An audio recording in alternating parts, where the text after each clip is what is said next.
Good morning. If the joint Metro North and Long Island Railroad Committee would come to order, please. Justin, where are you? We have a safety Yes, ma'am, I'm announcement. done here. Good morning. Your safety is our first priority.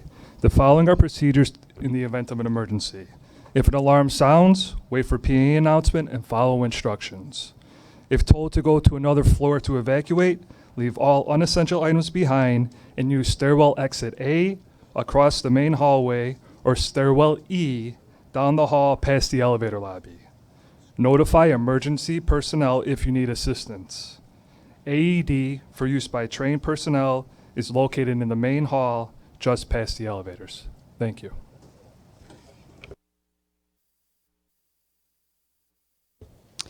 Mr. Gaines, do we have public comments? Yes, we have 3 speakers signed up. We ask them to please adhere to the 2-minute limit. The first speaker is Orrin Getz, followed by Jason Pinheiro.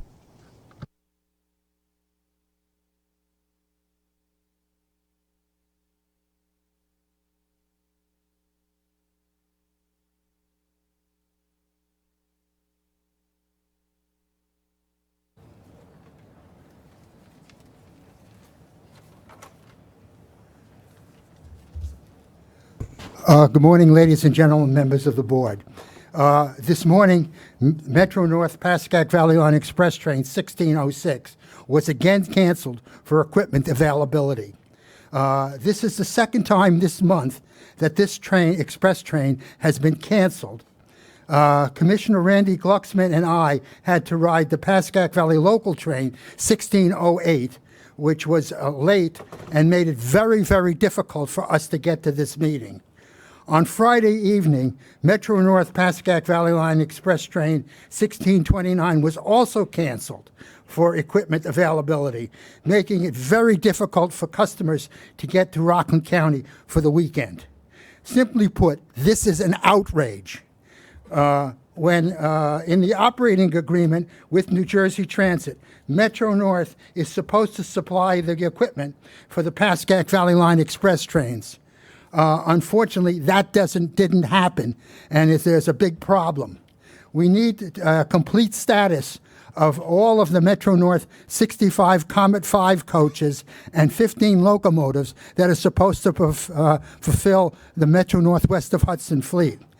Unless New Jersey Transit, also when New Jersey Transit canceled the Metro North Pascack Valley second Pascack Valley Express train in June 2018, we were promised that Metro North would not have to cancel train 1606 and 1629.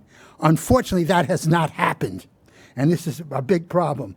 Metro North must pressure New Jersey Transit to have them stop this policy of canceling New Jersey Transit Express trains 1606 and 1629. We need your pressure to stop this bad problem.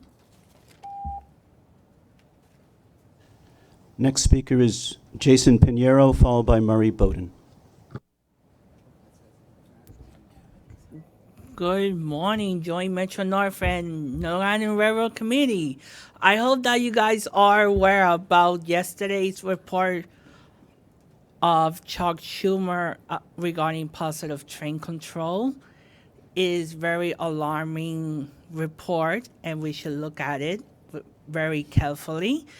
And Mitch and Veronica, I passed you guys over the weekend a video featuring let's say a commuter jumping from one platform to the other at Penn Station over the weekend doing SantaCon.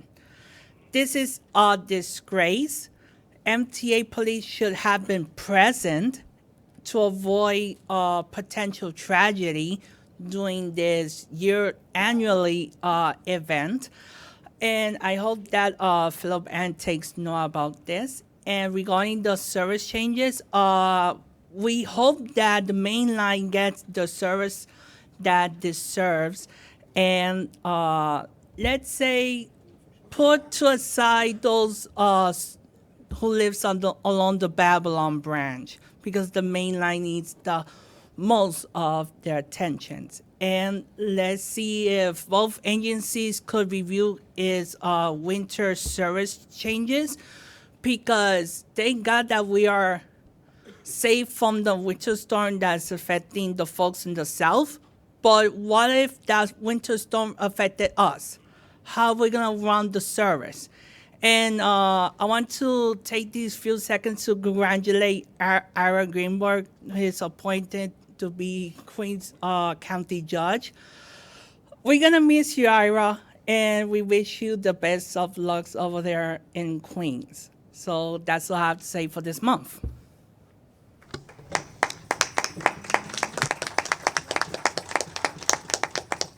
Thank you, Omar. I'm sorry, I apologize. Thank you, Jason. Our next speaker is Murray Bowden, followed by Lisa Daglian. My name is Murray Bowden. I was born June 11, 1933. And I tell you that because to find information is easier to find it online, the video, than it is to foil it. I'm losing my ability to remember things in a worse way, and I have to use a walking stick, and this one is a folding one because I don't want to trip people as much. My presentations today will all be about the budget and the changes necessary to keep this place going. One of the things that, one of the things that you need to do is start talking to each other by first name. You all know each other. Change the culture. This formality, not appropriate today anymore. Next, and in your book, I took all of the papers off the internet the other night and printed out the parts I needed. You all should have read the reports as well, and none of you should read verbatim, the words that are in the book that you could have, damn it, you should have read the night before. Reading statistics is out. You have to stop that. Read a quick summary and ask for questions. Chuck at the last time said that we're going to do things a little faster, and so he cut the time down. These are 36 pages I took out of the reports today of people signing off and going around and wasting time. Could you please pass this up to the chair? Thank you. I copied those out last night. You should be using electronic signatures on all of this stuff and saving all kinds of time. Now, how can Metro-North save phenomenal amount of money for the MTA? I'm now moving into Long Island Railroad report. There are two reports. I signed in twice. Metro-North is still buying married Mr. Bowden, can you conclude your remarks, please? No, I can't conclude my remarks because I'm now speaking for Long Island Railroad Committee time. You're wrong. I'm right. I signed in twice. You pay attention. I pay attention. I follow the rules. You should follow them too. That's what's going on. He's not listening to what I'm saying. You got a massive budget deficit, and he's following the same rules he's always followed for the last 50 years. It's time for a change around here. And I'm here to make it happen, because I'm not going to be around here that much longer, and it's going to have to happen right now. Metro-North is still buying married pairs, which they bought 30 years ago because you couldn't fix them. The situation changed. Stop buying married pairs and save a lot of money. Long Island Railroad still has red lights and flashing and traffic lights at the same crossings. Well, I can't do it. It's somebody else's job to do it. You talk about safety, you spend money on signs, everybody's got their earphones on, they're doing text to the thing, they're not listening to it, and you expect them to read a little sign that says they pay attention? The law says you cannot pass a traffic light at a gate. That's the law. You can pass a flashing red light, and they're doing it. Sir, You got can the you feeling? can you wrap shut up, up, please? will you? Can you I don't please care wrap up? anymore. No, I won't shut up because there's money involved. There's my safety involved. You're doing stupid things. You got traffic lights and red lights at the same crossing. At Willis Avenue Bridge, you got traffic lights. No, I'm not through. I got 5 more meetings today. Yeah, I'll go. You want to arrest me again? You did it once? Come on. Our final speaker is Lisa Daglian.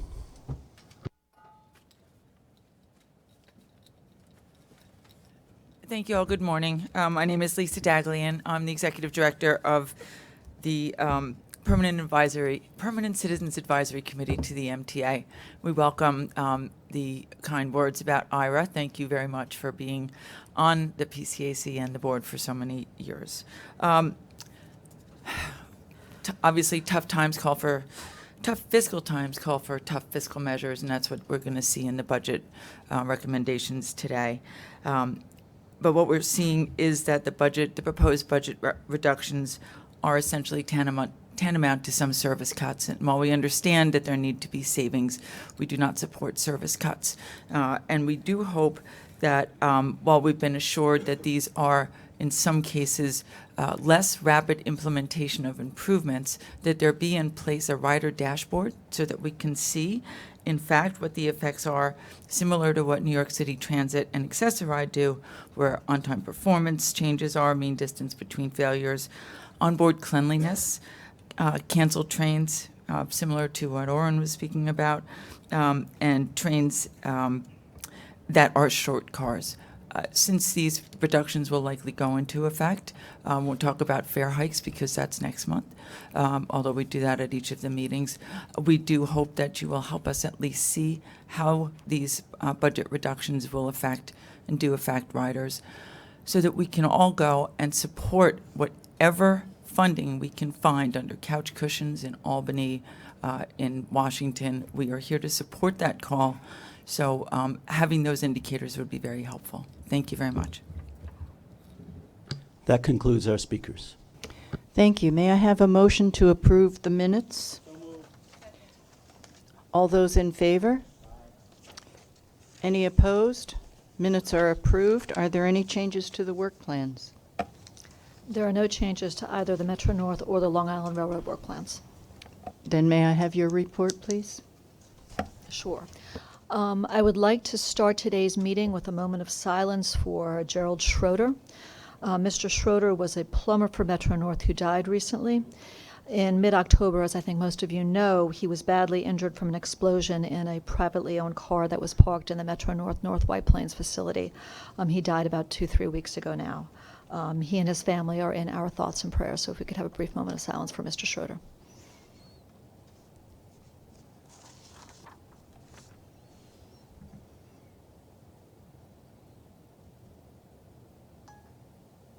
Thank you. Later on in this meeting, we're going to be presenting a joint PTC project update to the committee. But sort of in advance of that, I'm pleased to highlight that on November 21st, which was the day before Thanksgiving, Metro North achieved an important PTC milestone when we successfully operated our first train and passenger service using positive train control on our pilot segment, which is on the Hudson line between Croton, Harmon, and Tarrytown. This is a very important milestone as we continue to move forward on the safety front and expand our PTC technology system-wide. We are finalizing a schedule that calls for the simultaneous commissioning of PTC on multiple lines, and we'll be speaking about that in a little bit as well. I would like to update the committee on some progress towards certain of the items that are contained in the Way Ahead plan that we had launched back in October, which actually feels like a million years ago now. We have some before and after pictures of some capital improvements that we've made on several fronts. Bringing improvements to our stations to improve the day-to-day experience is one of our key initiatives under the Way Ahead plan. So first I want to show you Spring Valley, which is west of Hudson. 2 projects were recently completed there. The first slide is the station parking facility that was rehabilitated by our contractor. So you can see the difference between the old parking lot and the new parking lot, which looks beautiful. The second slide is work that was performed by our forces to reconstruct the 3 bus islands that provide intermodal county bus service and connections to our trains. So you can see how those look. Rockland County recently installed new shelters, which are not pictured, on the islands, and the overall work complements recent improvements done by NYSDOT to an additional bus island that provides connectivity to the new Hudson Link bus service from the Spring Valley station over the new Mario Cuomo Bridge to Westchester. Also, we don't have pictures of it, but we're in the process of working on improvements to the station plaza at Spring Valley to address a tripping hazard there. We also don't have pictures yet, but we're in the process of effectuating improvements at Nanuet Station, We recently repaved the access road to Metro North Station parking facility and plan to do the following enhancement work next year: replacement of the platform shelter, repainting of the station canopy, and rehabilitation of the ADA accessible ramp. In Grand Central, we recently completed construction of 2 new elevators, which are shown in these slides, which pick up a lot of the traditional treatments within Grand Central. They're absolutely beautiful. These provide accessibility for our customers from the upper level to the terminal to the top of what we call the Kitty Kelly ramp, which provides access to and from the corner of 42nd and Vanderbilt. The elevators are ADA compliant, and they provide needed vertical access in the southwest corner of the terminal. The final project that I would like to highlight, which is one that's near to Neil Zuckerman's heart, is the replacement of the Prospect Hill Road Bridge in the town of Southeast and Putnam County. This design-build project was done within budget and more than 2 months ahead of schedule. The 270-foot-long bridge, which was originally built in 1910, is located just south of the Southeast Station. It carries Prospect Hill Road over the Harlem Line tracks and parts of Metro North's Brewster Yard. The Prospect Hill Bridge has been a key component of the town of Southeast's infrastructure for over a century, and we're pleased that a new Prospect Hill Road Bridge is now a reality for Putnam residents. Its reopening increases resident and commercial mobility in the area, and we're delighted to have partnered with the localities in this project. I want to take this opportunity to thank the project team, which is led by John Kennard, to deliver this project safely and expeditiously. And I particularly want to acknowledge the efforts of Ziona Rubin and Margarita Calabitaza, who are the project managers for us. They report to Mary Maselli, who is the AVP of Special Projects for the railroad. A couple of other infrastructure projects that I want to highlight. Not this past weekend, but the weekend before, our maintenance of way crew completed infrastructure improvements between Manitou and Beacon on the Hudson Line. Metro North crews resurfaced track south of Breakneck Ridge, which will help ensure that customers have a smooth ride and safe, reliable service. This is part of what we call the fast track set of initiatives that we announced as part of the Way Ahead program. The project required a single track operation, which allowed us to replace the pedestrian overpass roofs, at both Garrison and Cold Spring stations, which is good news. I'm going to be turning it over to John Kesich in a little bit to talk a little bit about our operation. But before I do that, I want to highlight some measures that we're taking now to prepare for the winter. The official start of winter is unfortunately less than 2 weeks away, so we're in the process of completing our prep for both rolling stock and the infrastructure. On the infrastructure front, we have our snow fighting equipment ready to clean mainline interlockings, yard switches, platforms, yard facilities, and the right-of-way. We have front-end loaders and backhoes, which will allow us to plow more of our right-of-way to be able to access track interlockings and power substations. We have upgraded jet hot air blowers with greater power and fuel efficiency that are ready for the winter elements. We're coordinating with respect to our station parking facilities with our contractors to make sure that the facilities are maintained and accessible. We will also ensure our customers are well informed before, after, and during a storm event with timely and accurate information through station announcements, platform display signs, email alerts, social media, special notices, and service status update boxes on the website. Our Train Time app also provides real-time service status on smartphones or computers and is conveniently linked to eTix, the mobile ticketing app. And during any weather event, our goal is to provide customers with the best and safest service and to return to regularly scheduled service as soon as possible. So I'm going to turn the floor over to John Kesich, who is going to highlight some of the service challenges and achievements for the month of November. But before we do that, I do want to talk a little bit about west of Hudson, because I hear Orrin's frustration, and I know Randy is frustrated as well. Both were caught up in some cancellations that occurred this morning. The shortages of equipment, I think, are attributable to sort of the stepped-up campaign to get PTC installed on the New Jersey Transit equipment. There have been, over the course of the past several months, issues related to engineer availability. They seem to have abated somewhat with the hiring of some new engineers this summer and the end of the summer vacation months.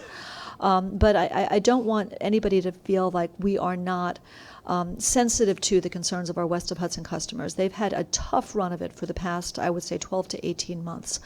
One initiative that I think we've talked about in past meetings, but I do want to reiterate it today because I do hear this frustration, is that when we met with Kevin Corbett and his executive team about a month and a half ago now, we agreed to convene a working group to look at the New Jersey Transit agreement with Metro North to see whether there were opportunities for us to negotiate both incentives and penalties when performance does not meet our desired level, and that's been occurring for quite some time. So we've actually scheduled the first working group meeting. We want, and we will invite with New Jersey Transit, a frank and full conversation with respect to what we can do to improve service delivery there. It has been a problem for several months, although it has improved. I will say that it has improved since the summer, but still not up to the level that we expect, that our customers expect, and that our customers are paying for. So please know that we have our eyes on this issue. This is an important issue for Metro North, an important issue for Rockland and Orange counties, and one that we're very focused on. So with that, John? Okay, thank you. Just very briefly, as I've stated at previous meetings, our main challenge during 2018 was the extensive infrastructure work we did on all 3 lines. A reminder, back in the spring, we did a schedule change on the Harlem to address that ongoing capital project for White Plains Station rehabilitation. Unfortunately, we did not put in any additional running time for the Hudson Line or New Haven Line work. The good news is that scheduled work is now completed. Today was actually going to be the first day we're going to have some increased track availability due to that infrastructure work basically winding down for the work season with the cold temperatures upon us and approaching the end of the year here. The bad news is when you look at the actual OTP numbers, the numbers don't really paint a good story. We're operating at 89.9% year-to-date across all 3 lines. The good news is most of the delays we have experienced during the year are in the 6 to 10 minute range, again, because we did not have adequate running time within the schedules. If you look at the month of November, it kind of tells a mixed story. For the month, we operated at 83.3, which is actually a very low OTP number.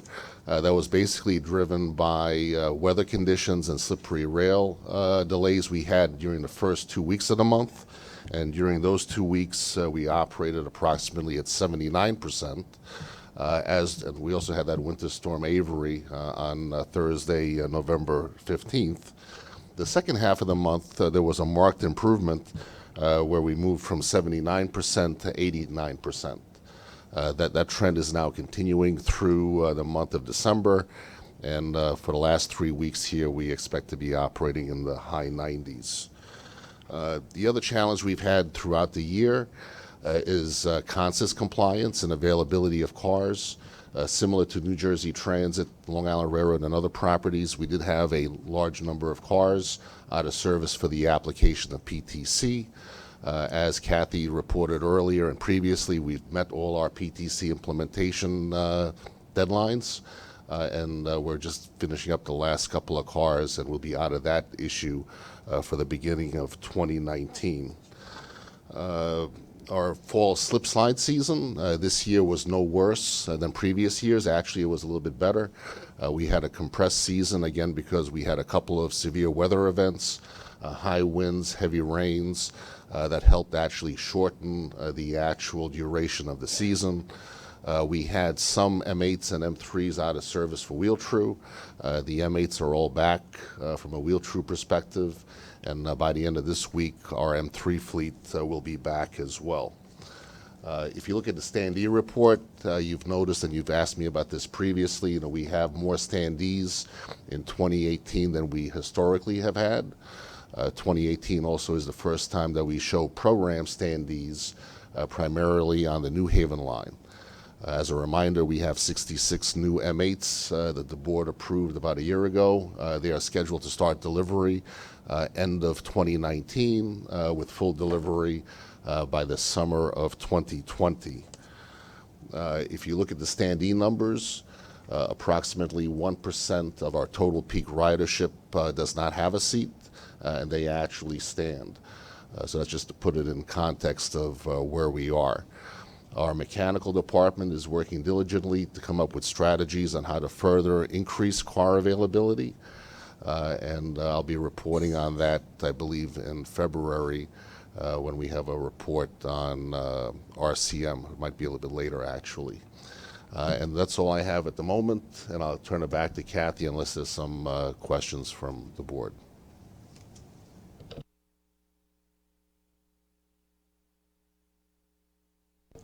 Mr. Kasich, you are the master of understatement. Let me take you, if I may, and please, this is not intended in any way to gainsay the job you folks do. I wouldn't have your job on a silver platter.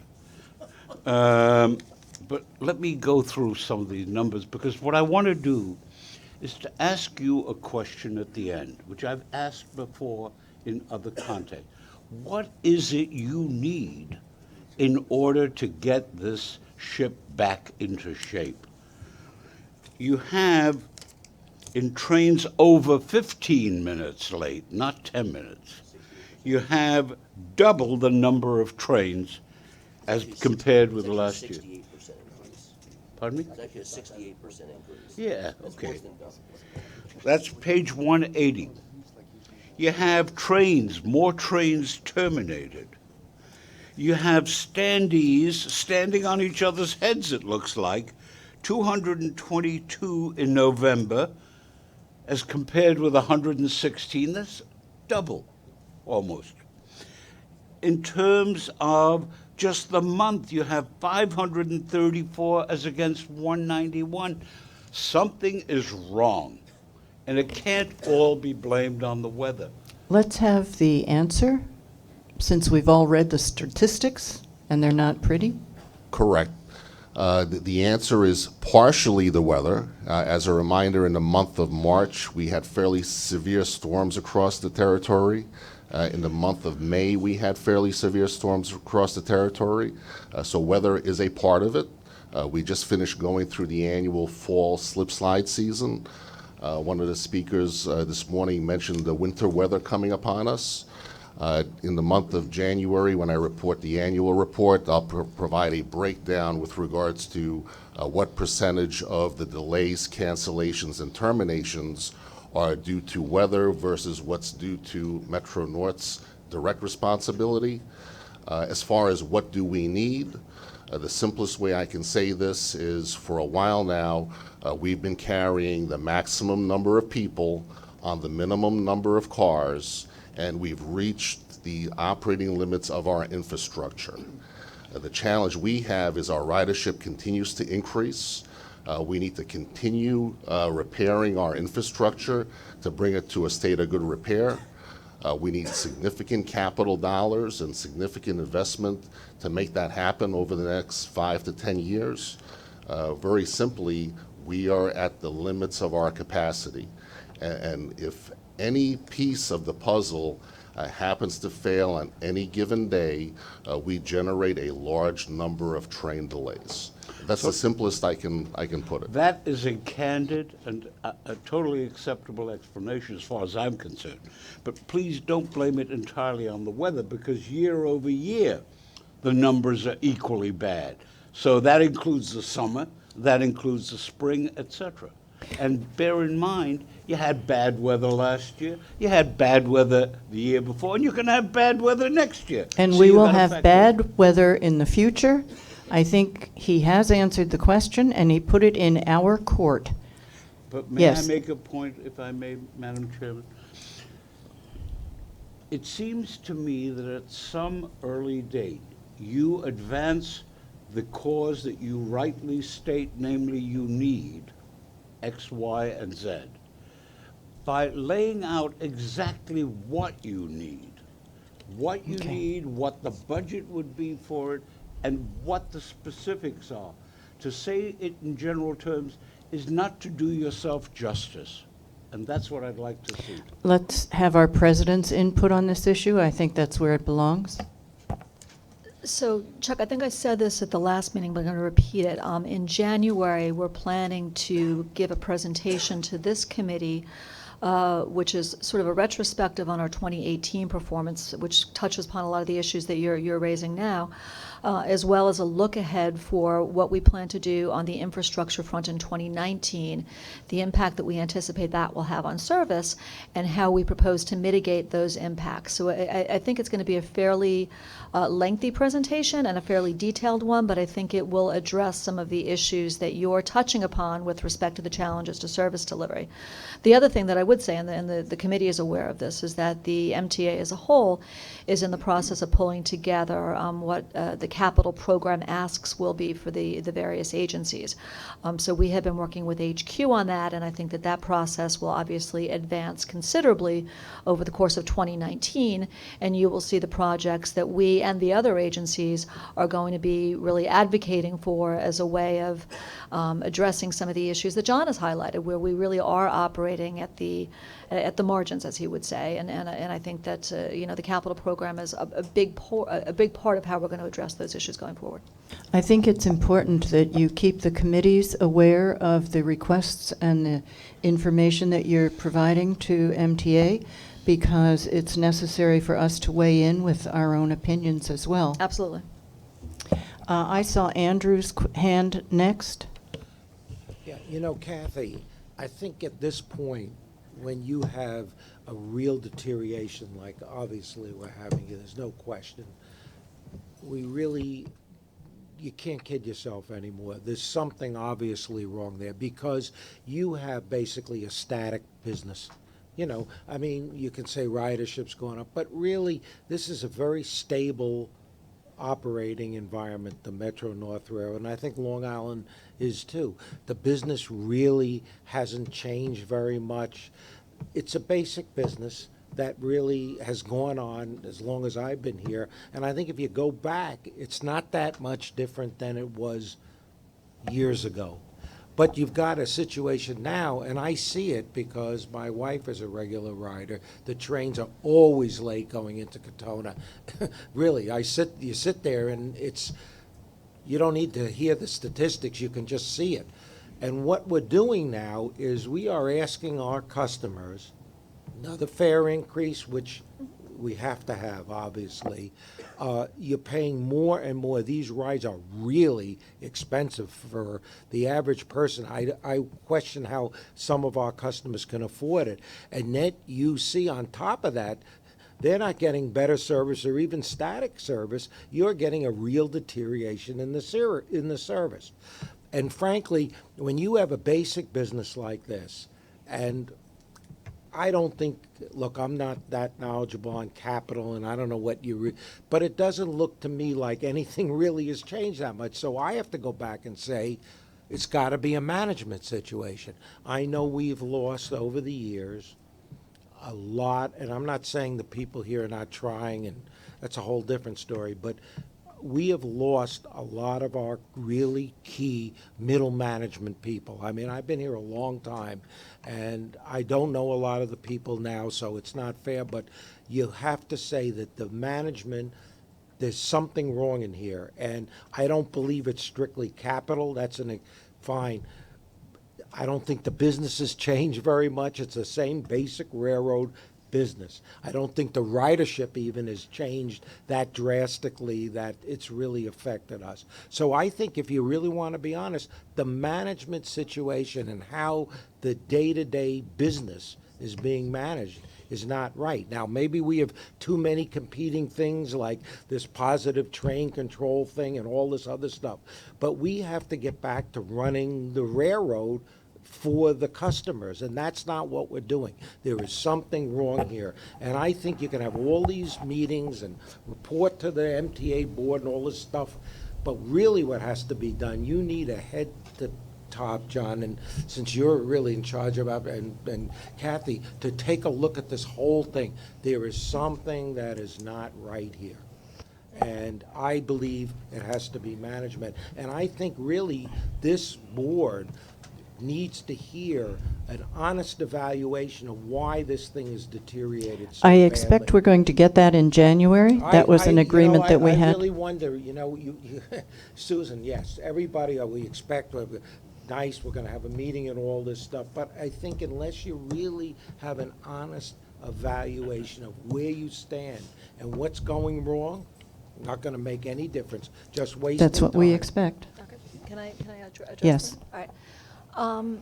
A couple things. I think with respect, I would dispute your characterization that nothing has really changed and that things are kind of the way that they were before. I would say that a couple things have changed.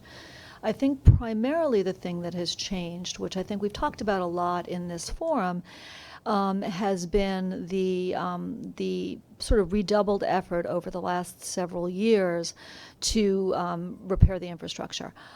For many years, I think, that was not done. And Glenn can speak to that in painful detail in terms of what was not done over the years. So there was and Judge Aletti spoke about this at some length. I mean, there was a elevation, let's say, of OTP over the infrastructure work that has to be done to keep the railroad safe. And we are making up for lost time in a big way. Now, to John's point, I think we made up for lost time in a big way this year without appropriately recognizing that we needed to adjust our schedules to do that.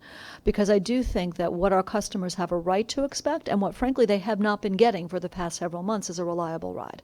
They want to know when they're going to get to their station on time. And we have not been giving them that for the most part for the past several months. Certainly not on the Hudson and the New Haven, a little bit better on the Harlem. So I think, that's one thing that has changed markedly over the course of the past however many years, is the commitment to getting the infrastructure back.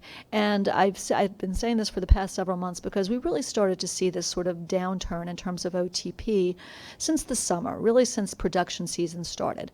We pushed the envelope in a really aggressive way with respect to the infrastructure program this year, and OTP suffered. And that's something that we're sitting here today, talking about with you. It is not something that I am happy about. I ride the trains every day, and I see people's frustration, and that is just something that cannot continue.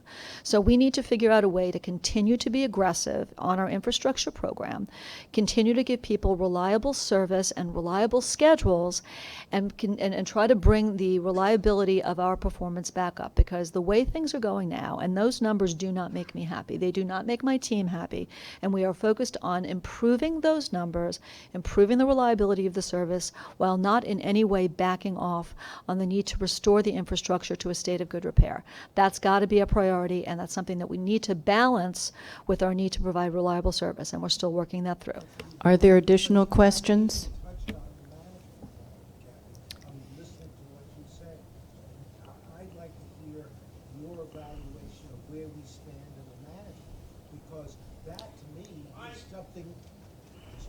The management is the key to this thing. I mean, we can say infrastructure and all this other stuff, but you need to have the proper management. When you just made this statement, which is fine, and I agree with some of it. I'm not disagreeing. But what about the management? You didn't even mention the management. Well, what I can say about the management, I think your mic. Sorry about that. So you touched upon something which is absolutely true, which is that we have been seeing an uptick in retirements. We are expected to lose another third of our workforce in the next 5 years. Good, solid, experienced people are retiring every single day. And it's never the same after they leave. So you need to be prepared to continue to absorb that and to bring talented people in, to retain them, to attract them and retain them. It's a challenge across the industry. Metro North is not unique in that regard. However, what I would say, I don't mean to, did I cut you off? I'm sorry. Were you about to say something? No, I just think that when you make this report in January, Susan. Yeah. I think that the management part, I'd like to see an evaluation. Absolutely. Of where we are, and what we're going to do to get, because the management has to be a big factor here. Absolutely. That is the intent, Andrew. Yes, but Andrew, we're focused on a lot of these human resource issues. We're very focused in terms of, how we keep keep people in place, how we compensate them, what we need to do to continue to have a talented, qualified, committed team of managers and represented employees be able to bring the railroad forward. It's a challenge, as I said, across the industry, but we're very focused and actually, frankly, very analytical in terms of looking at the trends, looking at who we're losing, why we're losing them. So it's something that we are very focused on. Frankly, it wasn't going to be all that much of a part of the January presentation, but we're happy to add it if those workforce issues are things that the committee wants to hear about, because we have the information. We're happy to present it. We clearly do, and we're running over things that we've already discussed. Neil, you had your hand up. Thank you, ma'am. I won't repeat my views on OTP or MDBF because I brought this up many, many times, and I appreciate Andrew raising it. I appreciate his thoughts on the rider's perspective, the notion that those in my county, some people are spending $6,000 a month. Certainly their number one expense they have. It's an extraordinary amount of money, especially as we're talking about fare increases. I do want to ask a practical question, though, which is I believe New Yorkers are actually more accepting of being on time if you adjust the schedules appropriately. I've raised this a number of times. I would urge you to look at the schedules, and even if it makes the train time on the calendar, on the schedule, even longer, and I can tell you, spending an hour and 20 every morning, as I do, is an extraordinary long time, given that prior to Spite and Dival is an hour and 5 from my town. So it's an extraordinary amount of time. It's an extra half hour out of already a mega commute. But I would ask you to really get serious about what's realistic about the train schedule and not aspirational. And related, I'd actually ask you to consider, by line, the goal setting. We have a 93% target with our 559, which, as you know, is mocked often by anyone who rides the rails, the 559 thing. I'd ask you to consider that if you think we're going to have far lower performance on the Hudson Line for X, Y, and Z reasons, lower the goal. None of us want to fail. I don't mind moving the goalposts if it's legitimate. So why don't we really give a thought? Because the 93, which is obviously an odd number to begin with, seems arbitrary and yet is unchanged despite PTC, despite all the maintenance work you're doing, despite the ever-increasing erratic weather, which maybe not everyone in our governmental organizational systems believe is an issue, but I do. So I'd like you to really think about those two things, please. Yeah, we're actually going to be talking about that. That was intended to be part of the January presentation, was a look ahead at the schedule. Can I just suggest you may want to send the agenda of this January topic, because you've mentioned a number of pieces that seem really relevant to Andrew's point, to this topic, Sure. and so maybe just ahead of time knowing what you want to cover will mollify your We can do colleagues that. here. No problem. Norman, I know that you've had your hand up. Yeah, I think partially you've addressed, I was really going to say basically what Kathy said. I mean, you clearly over the years we've changed our, and I thought everybody knew this. I thought this was all part of the program, was that safety was going to be a higher priority. The introduction of PTC drove it down. I think all this is easily explained. All these, I agree with Neil. You ought to have realistic numbers in the schedule. That's clearly the case, but you can't expect a greater emphasis on maintenance, the introduction of PT, to those not having effects on the predictability of service. And to think there's a management function, and this is what I reject about what Commissioner Saul said, is that what he's really looking for is magicians, not managers, that will be able to keep the same level of service while you are making all these changes, introducing an entirely new layer of signaling safety. It just seems within the range of what I would expect a well-functioning organization would come up with, rather than any sort of catastrophe. And it is, again, we discussed this many times over the last 10 years, that this is where we're going with the direction of the railroad. Safety has organizational effects as well as personal effects. We have a lot more to do. Do you have an additional comment, Chuck? Please. Madam Chairman, I have said this before, but I believe you cannot comment on problems without advancing potential solutions. And I so agree. let me make the following point. In your presentation, Madam President, and by the way, do not for a moment think that I have anything other than complete admiration for the work that you and your colleagues try to do under adverse circumstances. You focused on a couple of parking lots, Spring Valley and Nanuet. Now, you've heard me say this before, and my friend Jano Lieber has heard it ad nauseum. That is that we have development rights. We ought to be either selling those rights or using those rights under state law as amended at the request of the governor in 2016 and 2017. We have the right to do that. And those parking lots are potential development areas where you can get, if you own them, you do not own them, do you lease them? What do you do? Well, West of Hudson is New Jersey Transit. I'm sorry? The town of Clarkstown owns the Nanuet parking lot.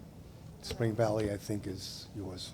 Well, it seems to be if you have any parking lot on Metro North, and I know you own the one in Riverdale, and I know you own what you have over in Spuyten Duyvil, so that there are others, we ought to start focusing on how we can use those to generate money that will help deal with these issues. We've got to think about thinking outside the box to raise money, not just to raise it through the fare box. Finicky. Additional comments? You know, I think given that it's 20 after 9, I think we're just going to jump right to the safety report. All right, the safety report could be found on page 39. Both customer and employee lost time injuries trended better than the previous 12 months. Customer injuries are down 9% and employee lost time injuries are down 15%. Our community outreach program TRACS reached over 4,300 individuals in October, bringing the total for the year to over 96,000. And last month we held our final safety focus day of the year. We focused on various topics including the importance of detailed job safety briefings and winter safety hazards. And finally, as we enter the winter months, we have begun to roll out our customer-facing winter safety campaign, including safety messages on board our trains and in stations. That concludes the report. I'm happy to answer any questions. Questions? Hearing none, we'll move on to the Long Island Railroad report, please, Phil. Thank you, Madam Chair, and good morning, everyone. I have some important and exciting news to share today. In October, we hit a modern record high ridership of over 8.17 million, the greatest monthly total since we started keeping records in, don't need that. The greatest monthly total since we started keeping records in 1985. It's also worth noting that year to date through October, we carried slightly more customers than we did during the same period in 2017. The last year modern record ridership was broken. We're seeing more people turn to using the railroad as their means of getting around, a positive sign of the economic growth on Long Island and in the region. To meet this demand, we must continue to deliver a balanced program that builds both for the future and addresses the needs of today. We know our customers deserve a robust and reliable system. This is essential to support the economic prosperity and ever-growing necessity for successful public transportation across the region. That's why we're accelerating Long Island Railroad Forward initiatives and committed to delivering modernization projects like mainline expansion, Jamaica capacity, and East Side access. To do that, we must be strategic and we must find efficiencies to maximize our investments. In the 8 months that I've been in this position, our team has been reviewing and reestablishing priorities, pulling in timelines on projects and making meaningful improvements at the right locations. Our list of priorities is ever growing, but is more than a list. It's built with a strategic way of doing business in mind. We're changing the way we look at things. We're looking at global best practices. We're testing new technologies, and we're continuously using feedback from our customers to better meet their needs. When I first started, I challenged staff to tackle problems, to find solutions on long-standing issues, not to let normal obstacles stand in their way.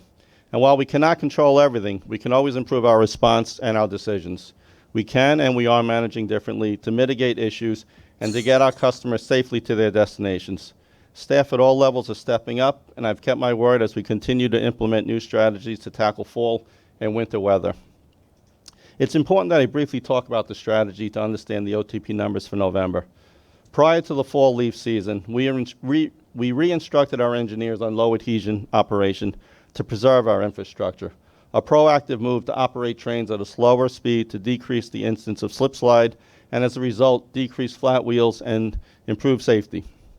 While we still experience short trains this year, our efforts are showing. We're not seeing the same spike or the lengthy duration of impacts that we saw last season, which means we're keeping more cars in service, getting cars back into service more quickly, thanks to our mitigation and increased repair efforts.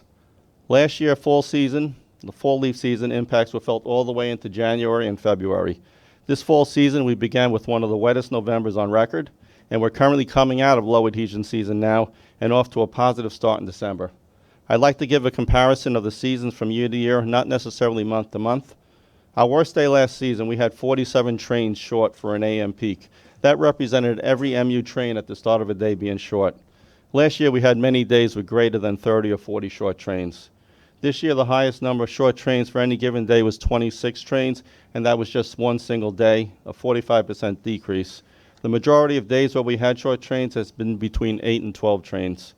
We've also seen a 73% reduction in the number of cancellations due to flat wheels from last year, 24 versus 91. That is a season comparison, by the way. Our more aggressive vegetation management, now over 200 miles of it, increased power washing, in addition to a third wheel true, has significantly reduced damage to our wheels, shortened the length of time cars were out of service. Moving from sandite to power washing has allowed us to run these slime fighting trains after the AM peak, making the PM peak better, and something we weren't able to do before with sandite operations. We proactively and more frequently issued slower speed restrictions ahead of time, issued customer advisories much earlier.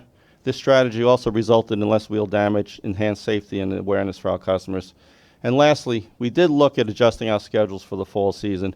We're reviewing which trains could be canceled to allow us more to add runtime and subsequently adjustments to connections for those trains. But with average delays of 10 minutes and current ridership numbers, we chose not to do this for this season. As we continue to look further, in addition to more proactive measures, such as increased pressure washing of rails for next season. So with limited time to make adjustments, we did do significant work, increasing power washing capabilities and improved beneficial. But this is not off-the-shelf equipment, and we're not stopping, and we're in the process of procuring equipment to triple efforts for next year. We're also continuing to test the new laser technology. So the fall leaf season is nearly done, but we are not. It's about continuous improvement. So as the leaf season comes to an end, I assure you that we will continue to advance preparations for next fall. And as we transition to snow season, we're making good headway on our forward initiatives aimed at tackling past problematic areas. We have installed all 60 planned snow switch covers at our largest and most critical interlockings. And I'm happy to announce that during this past snow event in November, none of these switches experienced any issues. And while we've reached the goal of 60, we plan to continue with this effort. Over 65% of our heated threshold plates on our M7 fleet have been installed 1 year ahead of schedule, and we've experienced a 72% reduction in door failures since last year. And we know winter preparedness does not begin and end with the railroad. We're stepping up communication with our agencies and municipalities, beginning new communication and coordination across the entire island.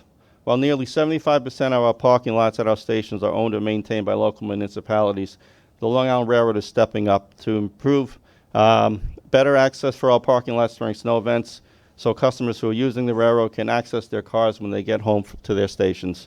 And we've been meeting and discussing with more than 40 municipalities, along with other state agencies, to bring awareness to snow removal responsibilities, to ensure and encourage early planning and ongoing communications during events. We're also meeting with emergency responders, utilities, and our labor partners as we seek to improve response, gather, and streamline our protocols. For the first time, the railroad is taking proactive approaches to streamline communication between all emergency response agencies, elected officials, and our frontline employees. And through this effort, we're striving to improve communication to all Long Islanders, providing real-time, consistent updates prior to, during, and after a storm. So while we continuously seek to improve on all these fronts, I also want this committee and our customers to know that I'm focused on finding a way to increase our fleet, which has been clearly insufficient.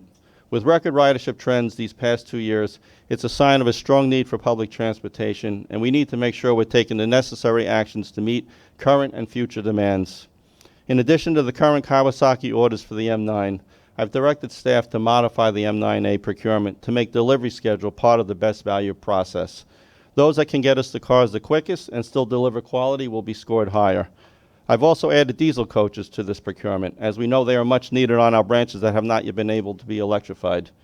Our goal here is to provide the capacity to our customers on a regular basis so they're not experiencing crowded trains. And when we're going through leaf fall season, we'll have a sufficient number of cars that allows us the time to make the necessary repairs without shortening trains. I'm exploring all options to provide staff the equipment needed to ensure appropriate service for our customers. And building on improved communication and partnership with PSEG, where they have accelerated replacement of all 80 utility poles this year, we've been meeting with them to review the 3 PSEG power-related events that caused significant delays in November. Myself and other senior staff have been in communication with senior leadership at the utility to review the root causes and the actions that we can take with PSEG to prevent or mitigate these issues that have impacted our system and delayed our customers. And also on the communication front, we're continuing to connect with our customers to listen to feedback and answer questions. Last week, we hosted a joint Meet Your Managers and Customer Safety Awareness Day at Penn Station. A big thank you to Laurie Ebenhausen, Jim Compton, and their teams for their leadership and customer engagement. And as we talk about changing the way we do business and seek new revenue sources, I'm excited to announce that we've been aggressively developing a Adopt-A-Station program, and I'm proud to say working closely with MTA Real Estate, we secured our first Adopt-A-Station agreement. Laz Parkin has committed to a $10,000 per year investment for 2 years, a total of $20,000 for our Ronkonkoma Station funding Long Island Railroad staff so they can perform needed enhancements for our customers along the property. We know we must be creative to create and explore new third-party funding opportunities to meet our many needs. So I want to thank MTA Real Estate, my finance team, and the company, Laz Parking, for being open-minded and thinking outside the box.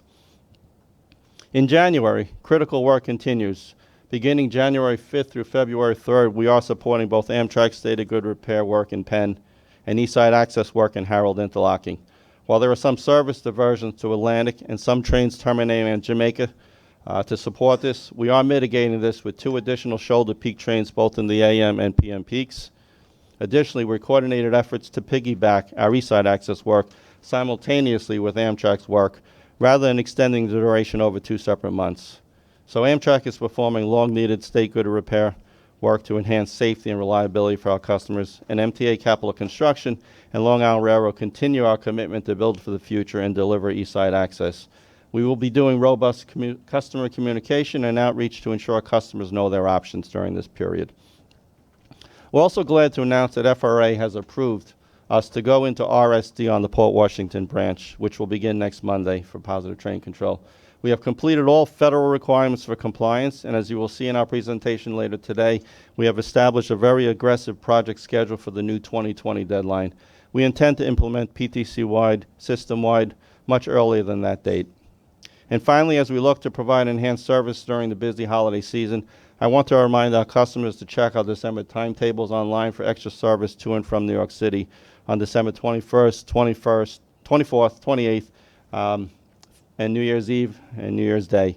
Please be safe and mindful when moving through our station and terminals.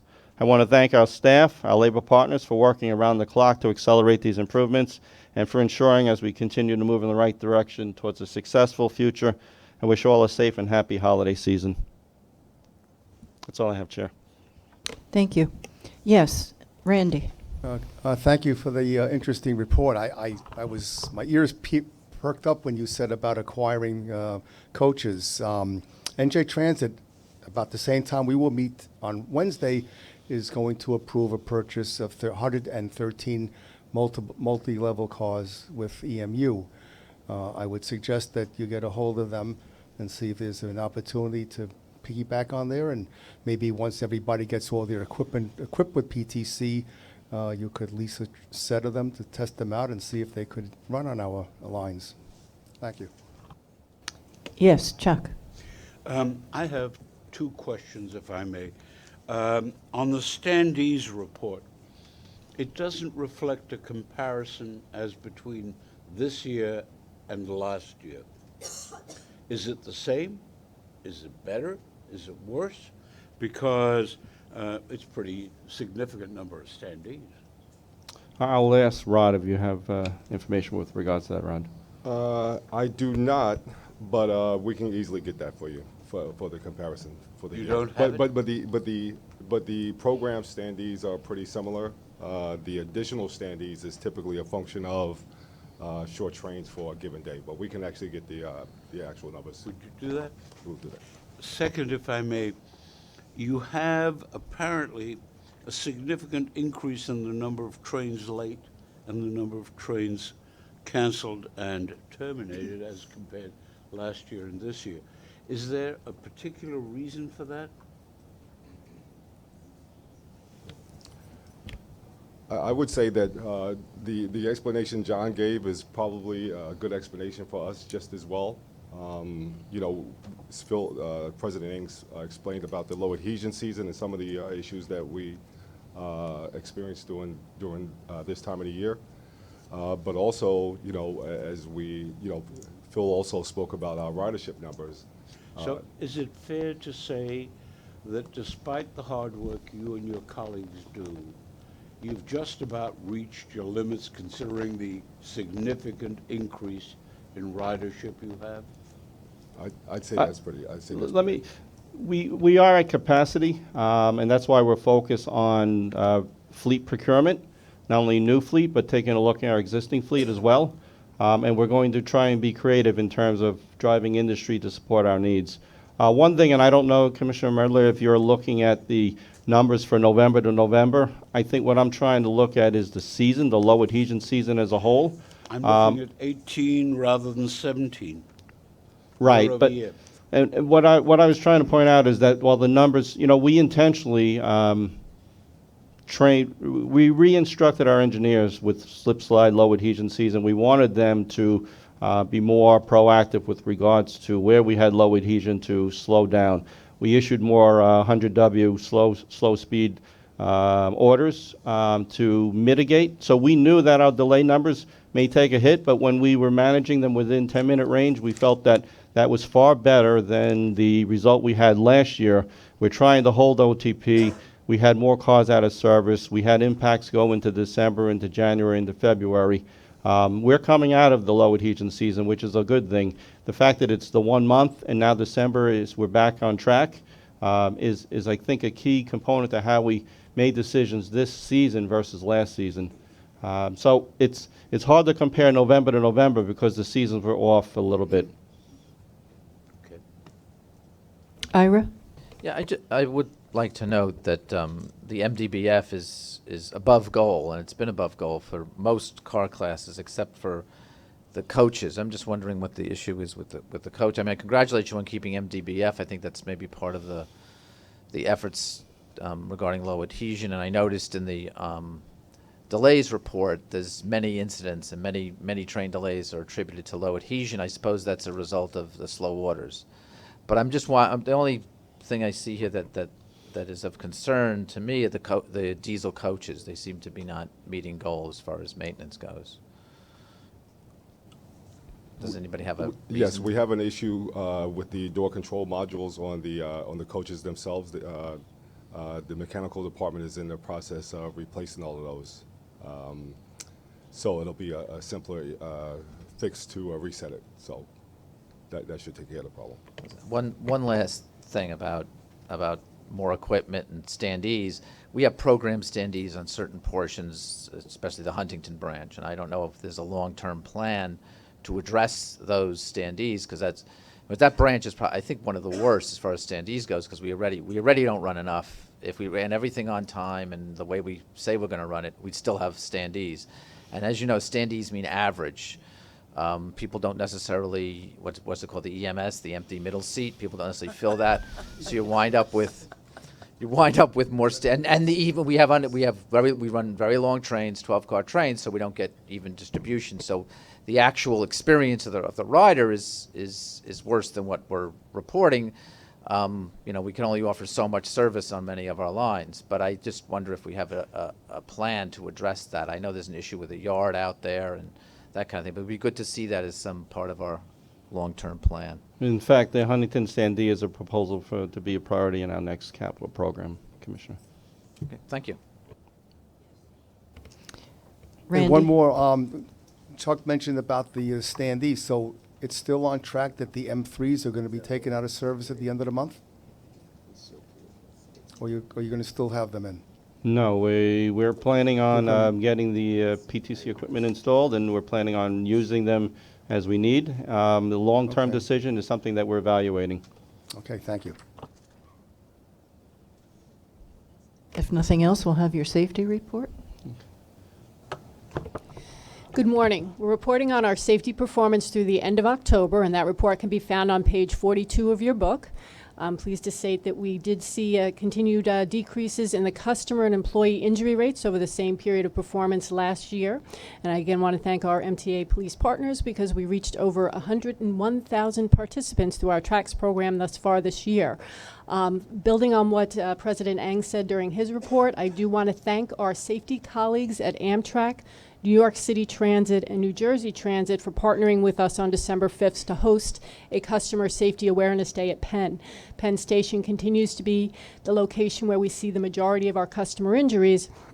And working with our partners at the other properties at Penn Station, we're able to really, truly collaborate and get messages and help assist our employees to navigate safely through Penn Station.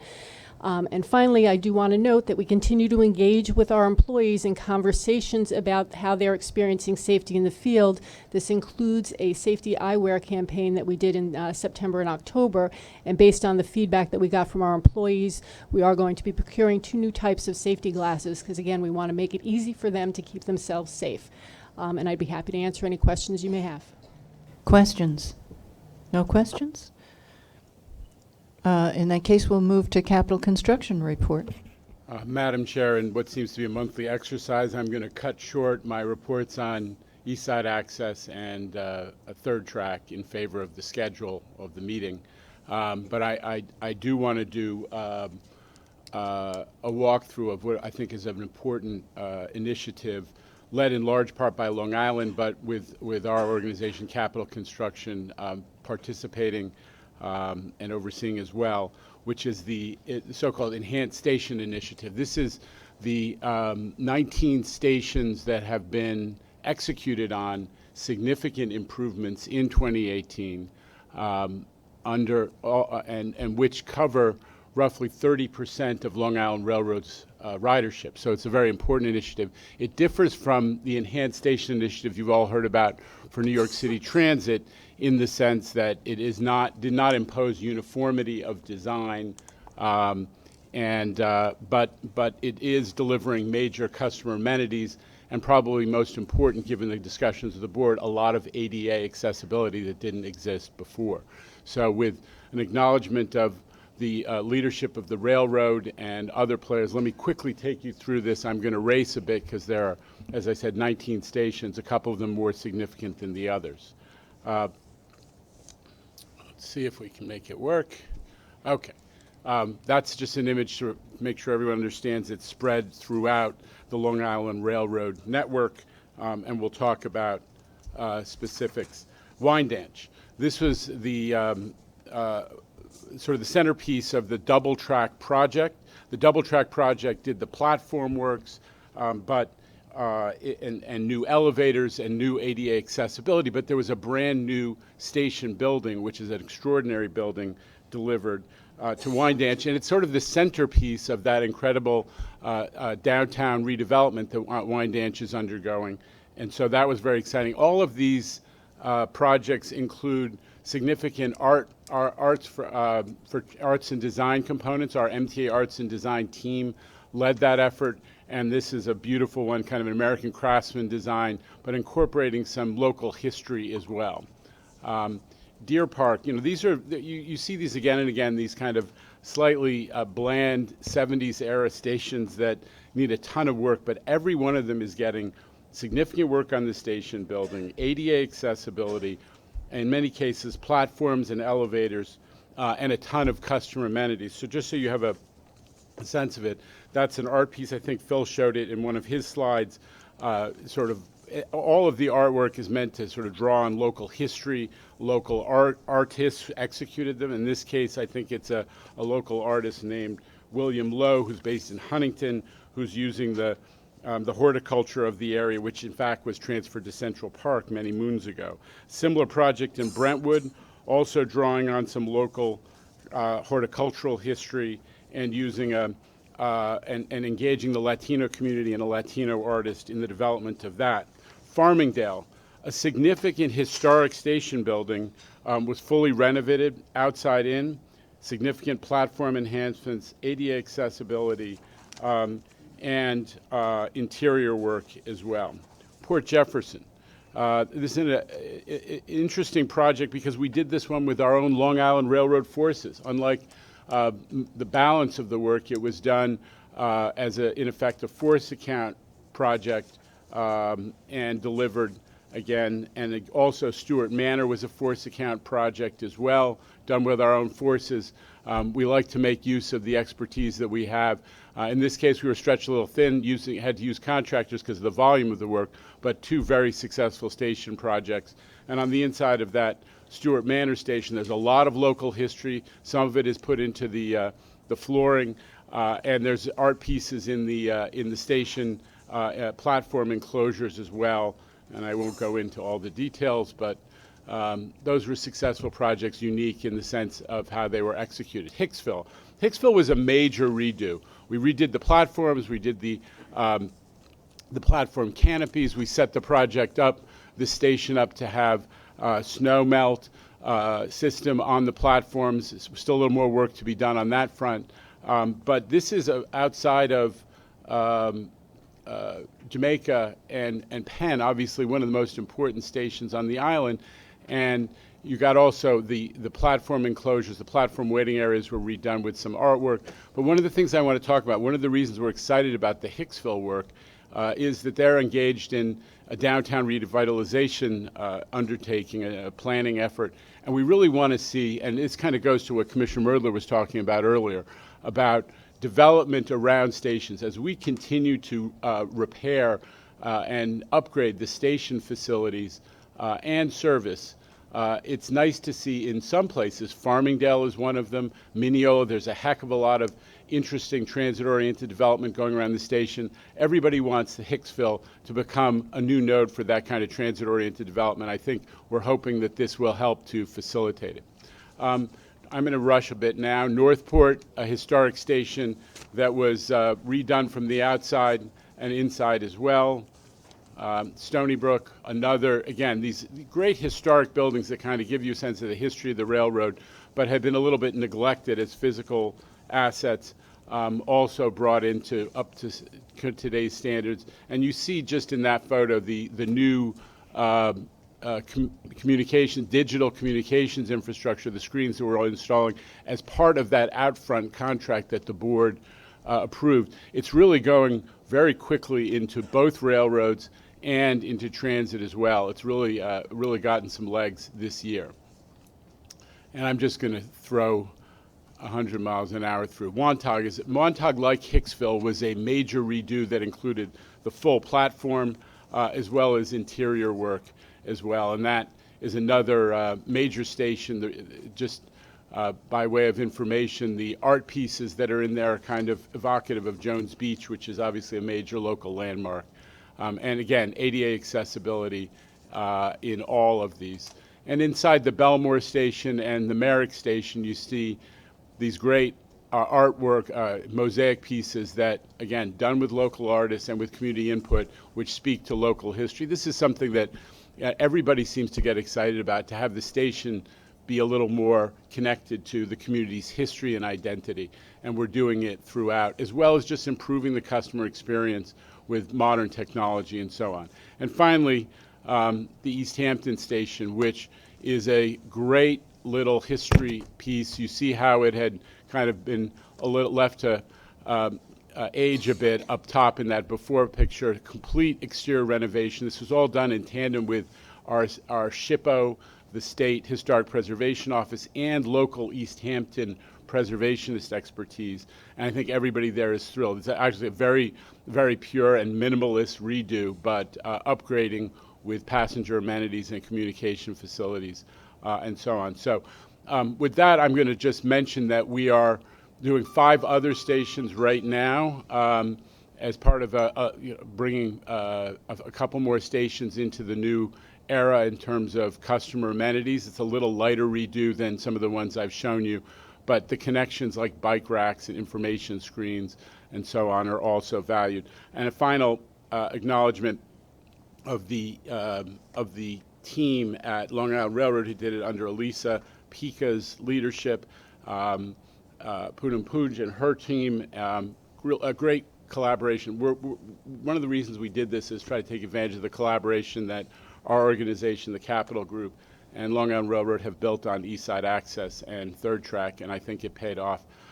Final note, all of this information, along with information on all of the Long Island Railroad projects, is available on the website, amodernli.com, which is a website that we developed that tracks all of the projects so that we can, anyone who's interested can kind of see where a project is, what it includes, how much it costs, and so on.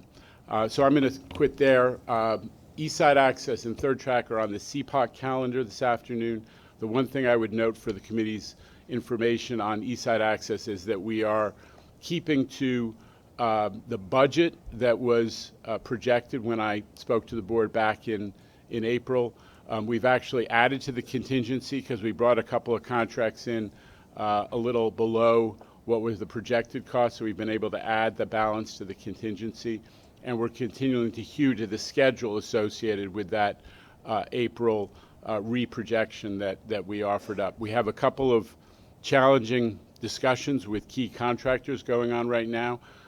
Basically the commercial consequences of the reset we did with budget and schedule, but the work is progressing on time as projected. Thank you. Questions? Yes, Chuck first. Mike? Well done. Yes, I have to say I covet some of your stations. Vinny? Yeah, I take a brief moment to thank Jano for recognizing our own internal forces doing some of this work in some of those stations. You know, for us, Plan A, we always hope that our internal forces can do all the work. With the magnitude of capital improvements going on, we recognize what's possible and not possible. But again, moving forward, if we can keep our forces up and take on as much work as we can internally, that's always what we desire for. And thanks for recognizing that. Any additional questions? If not, we'll have the police report, please, Chief. Good morning. Well, for the month of November, total major felony crimes system-wide is down 8 crimes. 22 versus 30 crimes, or a decrease of 27%. And year-to-date, system-wide crime is down 21 crimes, 226 versus 247, down 9%. Now, the Long Island Railroad experienced a decrease in November for major felony crime of 31%, 9 versus 13 crimes. Year-to-date in the Long Island Railroad, crime is down by 4 crimes, that's 91 versus 95. Now, the monthly crime breakdown for the Long Island Railroad was 1 robbery, 1 felony assault, and 7 grand larcenies. Of the 9 crimes, 3 involved arrests. Now, for Metro North experienced in November an equal amount of felonies compared with 2017. That's 13 crimes. Year-to-date, Metro North is down 7 crimes, 125 versus 132, or down 5%. Monthly crime breakdown in Metro North was 1 robbery, 4 felony assaults, 1 burglary, 6 grand larcenies, and 1 grand larceny auto. Of those 13 crimes, 7 involved arrests by patrol. And for the hate crime report, year-to-date, there are 26 versus 24 hate crimes. And that concludes my report. Questions? Well, keep up the good work. Thank you. I think we've moved on to action items. Okay. The first action item is the Metro North 2019 final proposed budget.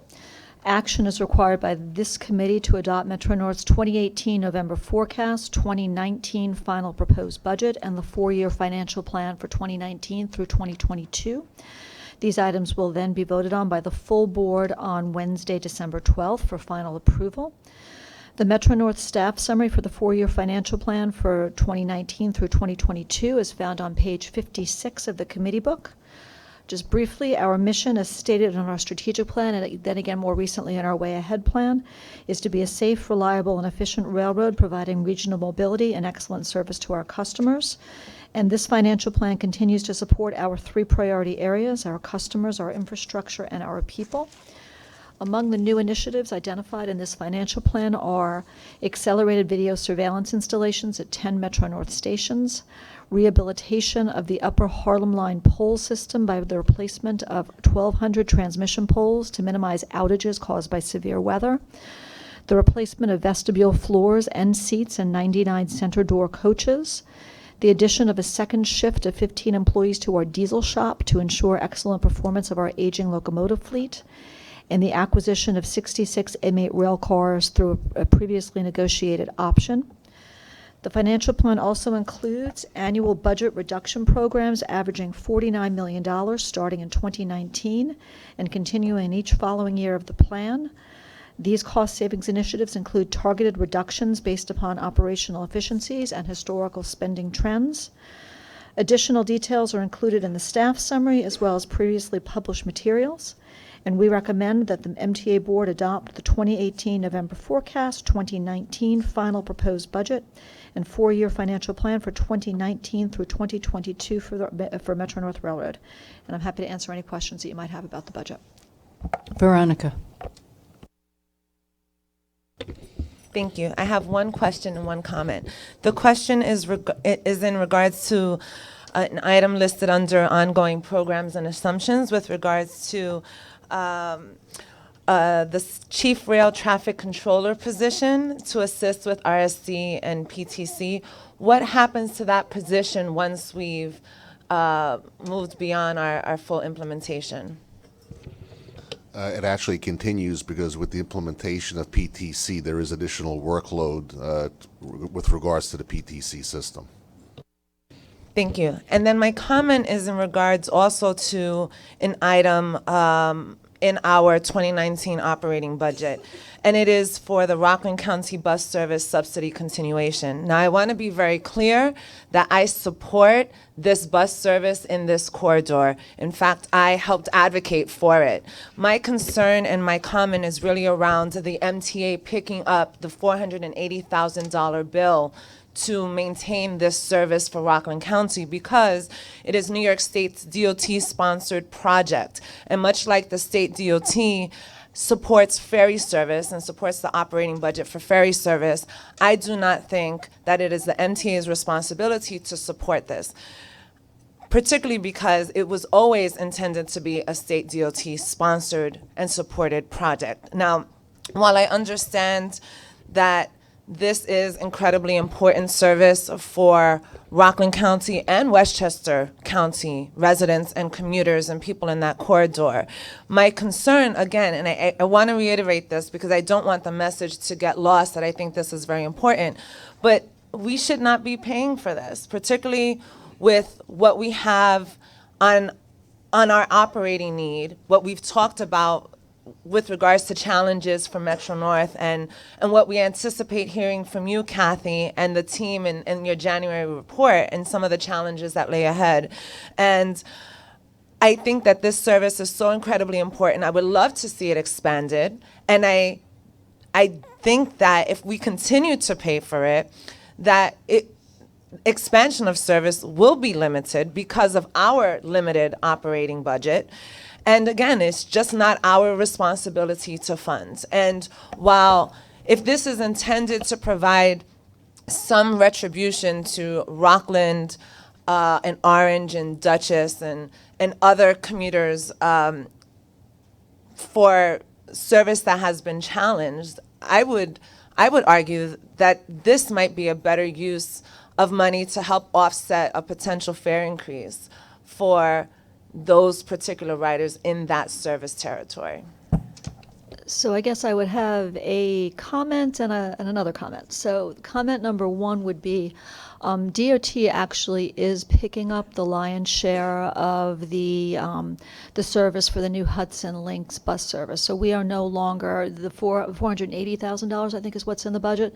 DOT is picking up the lion's share of that. In fact, what we've spoken to Rockland County about and have recently gotten a little bit more detail is continuing that subsidy, and they would use that to support connectivity to our stations. So sort of supplementing their existing local bus service to provide for greater connectivity to the Hudson Link service that is now being provided by state DOT. So we got some more detail from Rockland County just late last week with respect to how they would potentially reprogram the $480,000 to be able to beef up, supplement the existing local bus service that's currently being provided with respect to connectivity to the Metro North stations. So that's sort of comment number one. Comment number two, with respect to the reprogramming, whether in fact, the 480 could be used to offset the fare increase. That's obviously a matter for the board and for HQ, who will recommend to the board, issues with respect to fare policy. That's not really my purview. Thank you. What would the lion's share equate to? I'm actually looking at Mike. I think we're continuing to contribute to the unit ticket, right? I think that's, yeah, so the unit ticket is roughly $35,000, and my recollection is we'll continue to pay, half of that? Which is like 17 and change. So that's our contribution now. The balance is being picked up by NISDOT. So it's a relatively small amount that we're continuing to pay. The balance is being absorbed by NISDOT. So the question is, to what extent do we take the money that we would have used to subsidize the bus service and make that available to Rockland County to be able to supplement their existing local feeder service? That would be what their desire would be. In terms of this notion of using that money to potentially offset the fare increase, again, that's a matter ultimately for the board to decide. And one final, if I may. Thank you for that clarification. It seems as though a good deal has changed in the 3 weeks since this was first proposed in the financial plan, because there was a line item for $480,000. Yeah, no, we had put in I guess what we call a master plan request for that $480,000, but we had some subsequent correspondence with the Rockland County executive and called upon him and his team to suggest alternatives for reprogramming the subsidy, given the clarification that NISDOT would be absorbing the cost of the bus service. Mitch, did you have a question? On page 62, under reimbursable operating revenue, the amount from Connecticut DOT goes up substantially in 2019 and then goes down substantially for 2020, 2021, and 2022. Is there a specific reason for that? I actually don't know the answer to that question. Steve, are you here? I'm going to ask Steve Weiss, who is our Director of Budgets, to step up and answer that question.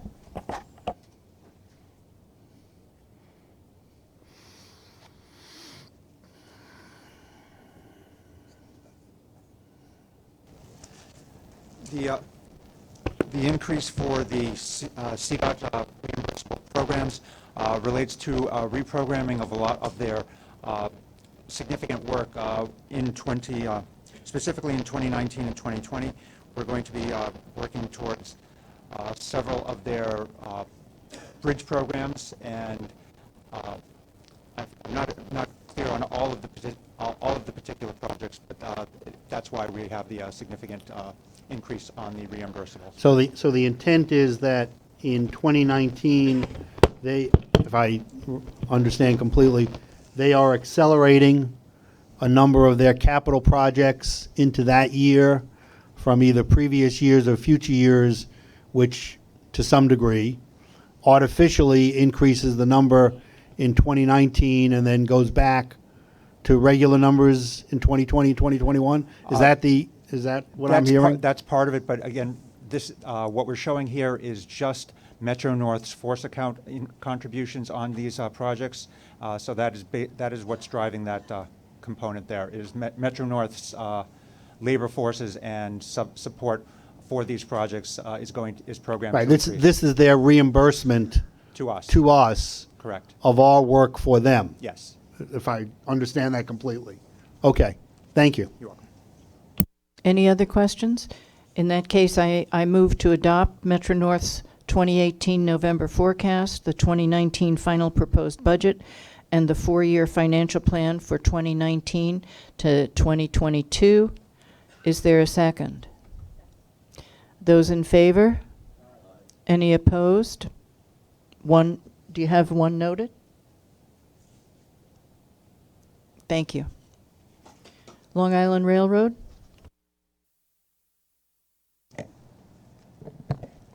Good morning. I guess our first action item is the similar to what you just heard, the Long Island Railroad version, the proposal to adopt the 2018 November forecast, 2019 final proposed budget, and the 2019 to 22 financial plan. As it's on page 70 of the book is the staff summary. As you've heard several times, the goals of the financial plan and budget are to achieve and provide to our customers safe, secure, and reliable transportation service and first-class customer service. The financial plan and budget reflects the Long Island Railroad forward philosophy that you've heard quite a bit about today and in prior committee meetings. So there are two aspects of the budget and financial plan. The first is the funding that's in there. The funding is in the financial plan, the budget to achieve those goals. There's a focus on fleet maintenance. Many of the specific initiatives that Phil Eng has spoken of in the last several sessions about right-of-way maintenance, doing a better job in investing today to save money in the future. As well as there's a concerted effort to improve the customer experience, both through enhanced cleaning efforts at stations as well as on the fleet itself, as well as customer communication. A lot of investment in improving that aspect of our operation as well. On the other side, when we had a special finance committee meeting on Monday, as you know, we also were asked to achieve great efficiencies in our budget and financial plan. We discussed those at a high level on Monday. They were $330 million over the 5-year financial plan in reductions. We looked at all aspects of our operation, and the goal was to achieve that target through cost containment, efficiencies, doing more with less, and also without direct customer service impacts to our customers. And we achieved that, a heavy focus on administrative efficiencies. So with that said, that's a summary of the document in front of you, and certainly available to answer any questions. Neil. You opened your statement, sir, with similar to Metro North. I would actually say this budget is very dissimilar to Metro North's budget. The Metro North budget has revenue growing at 1% and labor at 1.3% over the period.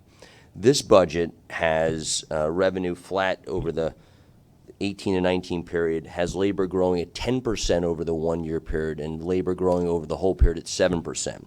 Our deficit increases for Long Island Railroad by 70% from 18 to 22. That is a yawning gap, and I think is emblematic of the conversation I raised at a special meeting last week, which is when you start off by having a budget where labor is growing multiples over what the revenue is growing, you automatically start upside down. You're already behind. Now, I'm not suggesting I know the answer to solve that, and I do appreciate, A, the service problems you're trying to solve, and B, the cost savings you're doing it. That is the same as the analogy often goes, driving 60 miles an hour and changing all 4 tires at the same time. That is not an easy task, and many public companies go through this all the time, and it's a very difficult situation. However, I raise the question because we cannot start off a budget by having such a gap. And by the way, having a deficit that goes from $700 million to $1.16 billion for this railroad makes it very, very different operating structure than we have at Metro North. And that is a source of great concern to me, and I believe it's a great concern to many on this board because, as I've said many times, someone's got to pay. And in this model, I fear the only person who's going to pay are the riders. And as Mitch and I have said many times, we represent those on the ends of the system. Some of us are already paying $6,000 a year for riding this. It's more than anyone's mortgage, certainly more than any car payments, the biggest part of their budget. And I do not know what to tell you to do. But this is not a settling budget for me. It's a frightening budget. And if it's not frightening for you, well, I'll tell you, the red ink is flowing much more than I've ever seen before. Thanks for that question and comment. If I could just address them two separately. On the revenue side, we do take pride at the Long Island Railroad of being financially conservative in terms of revenue estimates. So, and ridership. So, to the extent we do better than what's in the financial plan, that's great for the bottom line.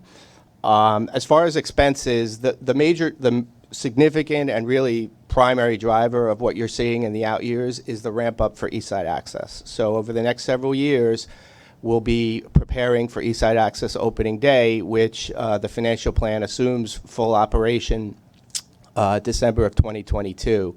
So that is the significant driver of what you're seeing in the numbers. Any additional questions or comments? In that case, is there a motion to adopt Long Island Railroad's 2018 November forecast, 2019 final proposed budget, and four-year financial plan for 2019 to 2022? So moved. Second. Those in favor? Aye. Those opposed? Would you note? Two opposed, noted. Thank you. We're moving on to the information items. There is a joint information item pertaining to PTC.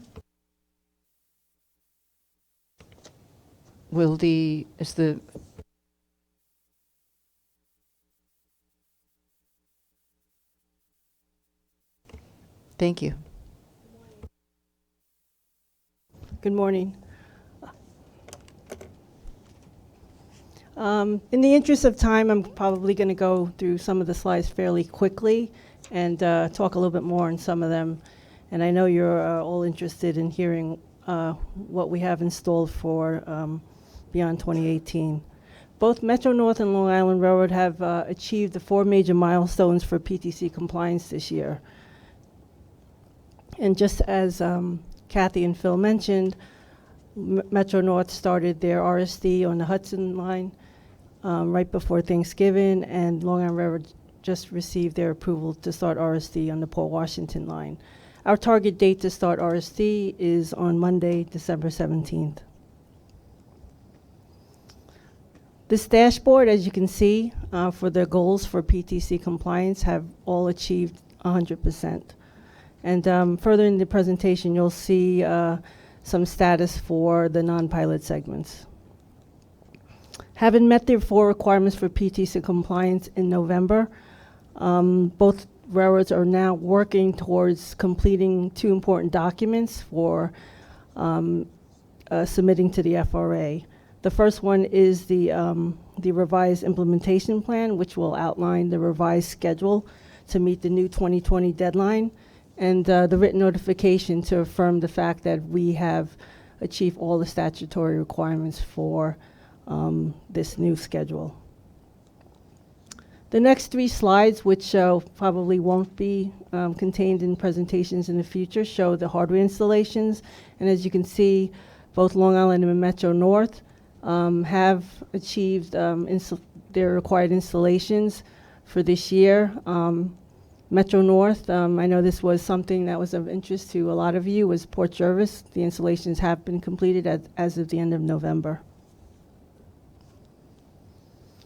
The next 2 slides is where I'm going to spend a little bit more time explaining.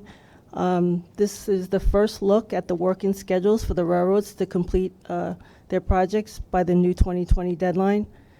These working schedules are far more aggressive than the schedules we will be submitting to the FRA.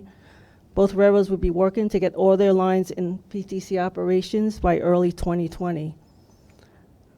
The 3 major milestones, as outlined on these slides, include getting all of the lines per our PTC implementation plan into RSD or PTC operations by the deadline. So if you can see, Long Island Railroad has intentions of completing all of their lines by late December, early 2020, January.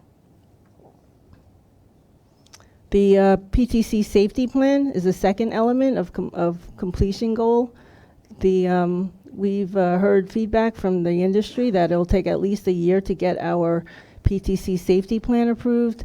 And so we're planning to submit our safety plan sometime in July after we've been able to collect enough data from our pilot segments to include as part of our application. And so hopefully by the July of 2020, we'll have achieved and gotten approval from the FRA for our safety certification. The last element of the completion goals is interoperability with our tenant railroads. And for us, for Long Island Railroad, we have 2 tenants, New York and Atlantic and Amtrak. These schedules are highly dependent on the contractor's ability to deliver the final version of software to both Long Island and Metro North. And you know, one of the things we'll be looking at is not only making sure that the system meets the safety requirements per the FRA regulations, but we also need to make sure that all of the operational and performance requirements are being met to make sure that we can run safe and reliable service.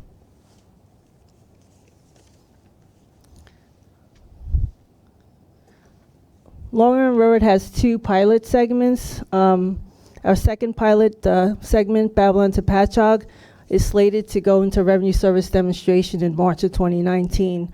We'll be using this version of software to start performance testing on the non-pilot segments, but we anticipate that we'll need another version of software in order to go into RSD in the 4th quarter of 2019.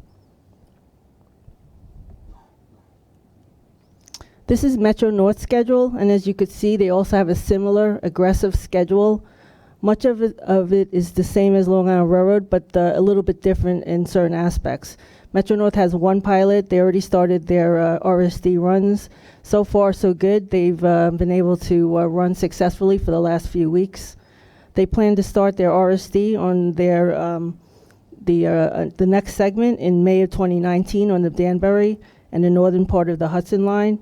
They have the same schedule for the submission of their safety plan. And because they have several more tenant railroads, it's going to take a little bit more time for them to demonstrate interoperability and perform that testing with their other tenants. And that's part of the driver for their 2020 deadline goals. They also, it's important to note that they got a waiver for the Waterbury line. They'll be implementing both their ASC, their conventional capsuline system, and their PTC system at the same time. Deb, I just want to jump in for a second just to remind the committee that we are currently running with what we call civil speed enforcement, which had started earlier this year, and now all passenger equipment on east of Hudson, the lines east of Hudson is running with civil speed enforcement. This is important because, we just passed the anniversary of the Spuyten Duyvil derailment, and this functionality, which actually was put into place at that particular location shortly after the derailment, now extends, across the entire east of Hudson territory and on east of Hudson equipment. So that's a functionality that even short of the full implementation of PTC currently exists and protects the railroad against the kind of overspeed derailment that we experienced at Spuyten Duyvil.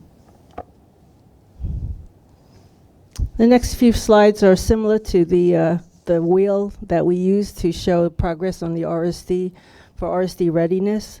As you can see, both railroads have already started testing. They've completed the installation on all of their segments and started the integration testing. Shortly, they'll be starting site performance testing, and as you can see, we plan to show you this in future meetings.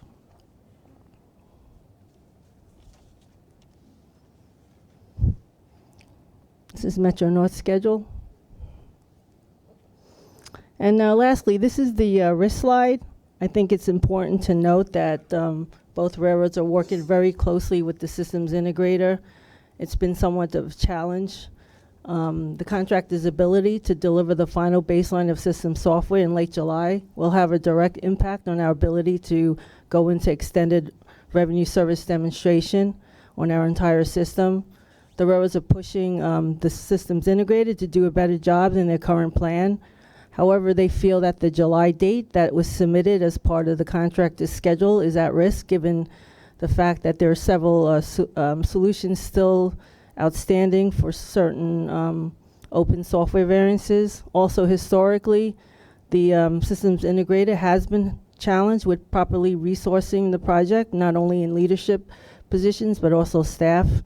We've seen this, their challenge as far as supporting parallel efforts of both factory and field testing within just one railroad, and adding the fact that they have to support both the Metro North and Long Island, and they're probably the two biggest railroads in the Northeast. This challenge has become more obvious when we started doing field testing. So this is something that we will have to continue to monitor, and we request that, you know, whatever help either executive management or the board can help to make sure that the contracting entities you know, maintain their commitment to support the project past this 2018 date is much appreciated. A new risk that we're listing is the reliability of the PT system during RSD. As we start to ramp up and add more trains to our revenue service demonstration, we expect to uncover additional issues which may impact operational efficiency or system performance. And so we will also have to closely manage this effort and continue to travel to and from the factory site in Pittsburgh. And lastly, another risk is, of course, interoperability with our tenant railroads. A big part of it is our interface to Amtrak. They have, as I just given an update on previous reports, they have migrated to a new safety service solution. They anticipate that this solution will be available sometime in mid-2019. However, if they don't maintain that schedule, it'll make that much more challenge for both Long Island Railroad and Metro North to maintain their 2020 deadline. That pretty much wraps up my presentation. If you have any questions. Neil. Debbie, look, thank you very much. It's been a long, long year, and we sat here a year ago saying the number one task for Metro North and for Long Island Railroad, but certainly Metro North, was to implement PTC. And you guys moved heaven and earth, Herculean efforts. We did not make that goal, and to that I'm unfortunately disappointed. And I'm not terribly dissimilar in my disappointment, as Senator Schumer has been stating very vocally. At the same point, I'm deeply proud of the work this group has done to try and accelerate our efforts, and the fact that both railroads has made the FRA requirements at least are a materially important milestone. It is not the goal. It is not what any of us wanted. It's certainly not what I wanted. And it is not what I feel like we owe to folks like Jim Lovell and Nancy Montgomery, but it is something I feel like we should be proud of. I will tell you that I'm going to be laser focused, as I have been on this board, focused on our plan through mid-2020. And I will be very focused and interested to hear more about the systems integrators. You have told us in public settings and in separate conversations over and over about the software challenges. And that is in particular an issue. We all understand how difficult software is, but it's an issue for the two integrators that are working for us. I understand Bombardier and Siemens, is that correct? And I appreciate that you spend an enormous amount of time, is it in Pittsburgh? Yes? And you go yourself and you beat the drum and say you don't want to have my board come. It's bad enough you got me. You don't want my board coming. And I will tell you that we'd actually like to be there for you. And in some ways, I'd ask you or Kathy or Ronnie to invite Bombardier and Siemens to come here and talk to us about how we're going to get to 2020, because it is an unmovable deadline. It will be unacceptable to miss it, and I am not going to sit here railing against you and Kathy and Ronnie and anyone else. I want to meet the folks and hear their plan. and their comfort level and their concerns. And I don't want to hear from the independent engineer. I don't want to hear it from you. I want to hear it from their mouths. They are the one receiving the money. I know my colleague, Mr. Merdler, has talked often about other contractors that have not met their goals. And this time I'd like to actually talk to them. And it's not a scolding. It's simply an open conversation about what they're seeing, because we cannot miss this deadline. And I do not think it is fair for us to sit month after month and hear about the euphemistically termed variances, which means bugs, which means errors, which is challenging, and I'm not mitigating it, but I'd like to hear from their mouths, please. Kathy? Yeah, we will certainly convey that that invitation to the SI and make arrangements for them to be here at some point that works for them. And we will go there if that's what Debbie wants us to do, because it's that important to us. I would love. Yes, Ira. Yeah. My concern about PTC really is starting to become the issues with interoperability. I see that as being might be a very difficult thing to get through, because it's not just within our control, it's the control of other railroads. And for Long Island Railroad, it's Amtrak. And it's a particularly complicated section of track between Harold and Penn Station, which we're looking to do here. I don't know, I've been told we have conversations with Amtrak, et cetera. As the months go on, I would suggest maybe having Amtrak come in or somebody from Amtrak come in and explain to us where it's at and how it's operating, akin to what Neil has said about our own system operating, because I think that I see that as being a very serious issue and a problem for us going forward, and actually be able to implement PTC in a portion of track which really, when you think about the number of trains we run, that's the place where you really want to have it the most. So, but in a further comment, I've been cleaning out my office and my briefcase, and I found this nice chart, which I think you can reprint and show everybody. And what it does say is that we do, as Kathy mentioned, on both railroads, there is civil speed enforcement. On Long Island Railroad, if you're going, we could have a collision of 15 miles an hour, but we have had that for a very long time.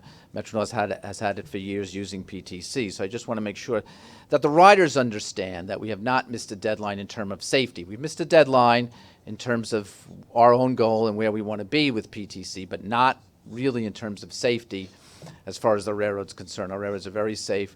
Another thing, a shout out to all our engineers and our conductors. If you ride the front of a train, sometimes you'll meet an engineer, especially on a multiple unit train. They're very committed to safety. You could know that firsthand. And I just want to say that we're committed to safety. We've stepped up our review of train crews, of making sure they're healthy, of making sure they're fit to operate the train. So I just want to make sure people know, the riders know, that our system is if not the safest, one of the safest in the country, and we are tireless in making that that occur. Thank you, Ira. I certainly agree with your comments, and I appreciate that you made them. Any additional questions on the PTC report?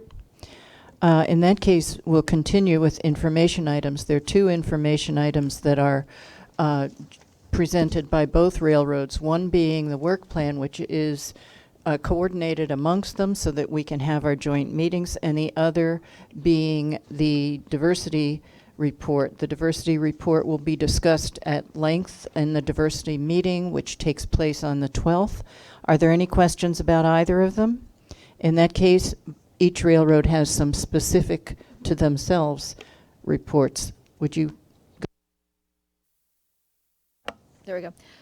Just briefly, there will be an action item at today's Finance Committee meeting requesting authorization for Metro-North to execute a contract of sale and purchase privately owned property in order to be able to preserve the current use of the property, which is for 125 to 130 commuter spots at Fleetwood Station, and to allow for future improvements there. So this is really just for informational purposes for this committee. It will be voted on as one of the real estate items at Finance. Long Island Railroad, anything special to report?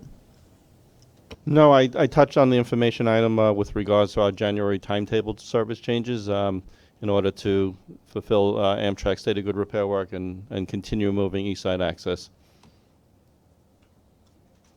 We'll move on to the procurements. Metro-North first, please, Al.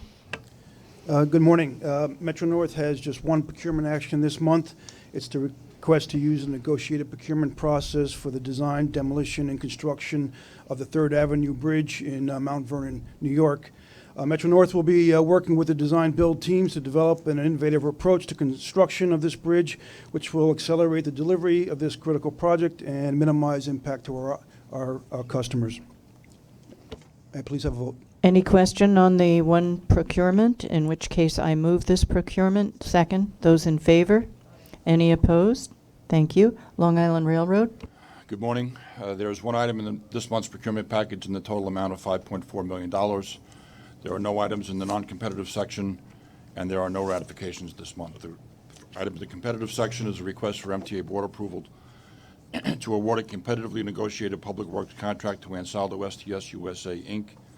in the amount of $5,152,854 to design, furnish, and deliver manufactured signal equipment for the Long Island Railroad's new Beaverville Interlocking and Johnson Avenue Yard associated with Phase 1 of the Jamaica Capacity Improvements Project. This contract also includes an option for hardware warranty in the additional amount of $297,000.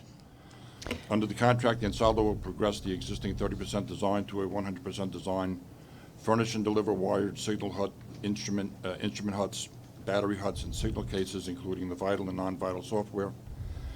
ASTS submitted a proposal in the amount of $5,745,000 for the base work. Long Island Railroad entered into negotiations with ASTS addressing various cost-saving initiatives and scope clarifications, and as a result, the ASTS Best and Final Offer reduced their proposed price by $592,146,000, or 10.3%, resulting in a final negotiated price of $5,152,854 for the base work and $297,000 for the additional hardware warranty option. ASTS final price was reviewed by the Department of Program Management Estimating Group and compared it to past competitively bid pricing for similar work and was deemed acceptable. In connection with the previous contract awarded to Ansaldo, Ansaldo was found to be responsible, notwithstanding significant adverse information pursuant to the All Agency Responsibility Guidelines, and such responsibility finding was approved by the MTA Managing Director in consultation with the MTA General Counsel in November 2017. No new SAI has been found relating to Ansaldo, and Ansaldo has found to be responsible. This item is submitted for your consideration and vote. Questions, Commissioner? I have two questions concerning Ansaldo and one concerning the other matter. Let me read to you from page 161 so you have in focus my question. Last paragraph, a single proposal was received from ASTS. Other prospective proposers who had initially expressed interest advised thereafter they had workload issues, did not believe they could meet technical requirements, or, and this is the part, preferred to serve in a subcontracting capacity. Is that correct? That's correct. Madam Chairman, one of the afflictions of having spent a good part of one's professional lifetime doing antitrust work comes to play here. Here you have a situation in which a single bidder is there, and the people who would otherwise be bidding have decided that they're going to be subcontractors to that bidder. They're not going to bid. And the question I have is, was there any conversation between them and the sole bidder before they opted to become subcontractors? And if so, did this constitute a violation of the antitrust laws? I believe this matter should be examined very carefully by counsel before this is really finalized. I have no problem with going forward. I do not blame management in any way for this. I congratulate them on their complete disclosure. But this worries me a great deal. If those people who would have bid had a conversation with the successful bidder, under which they decided to withdraw their bid in order to be subcontractors, it doesn't pass my smell test, at least. And so I would ask that that be examined carefully, both by the IG and by General Counsel. The second question is one that the president of the railroad kindly and graciously agreed to talk to me in advance about, which is the question of Hitachi's record as the parent of Ansaldo.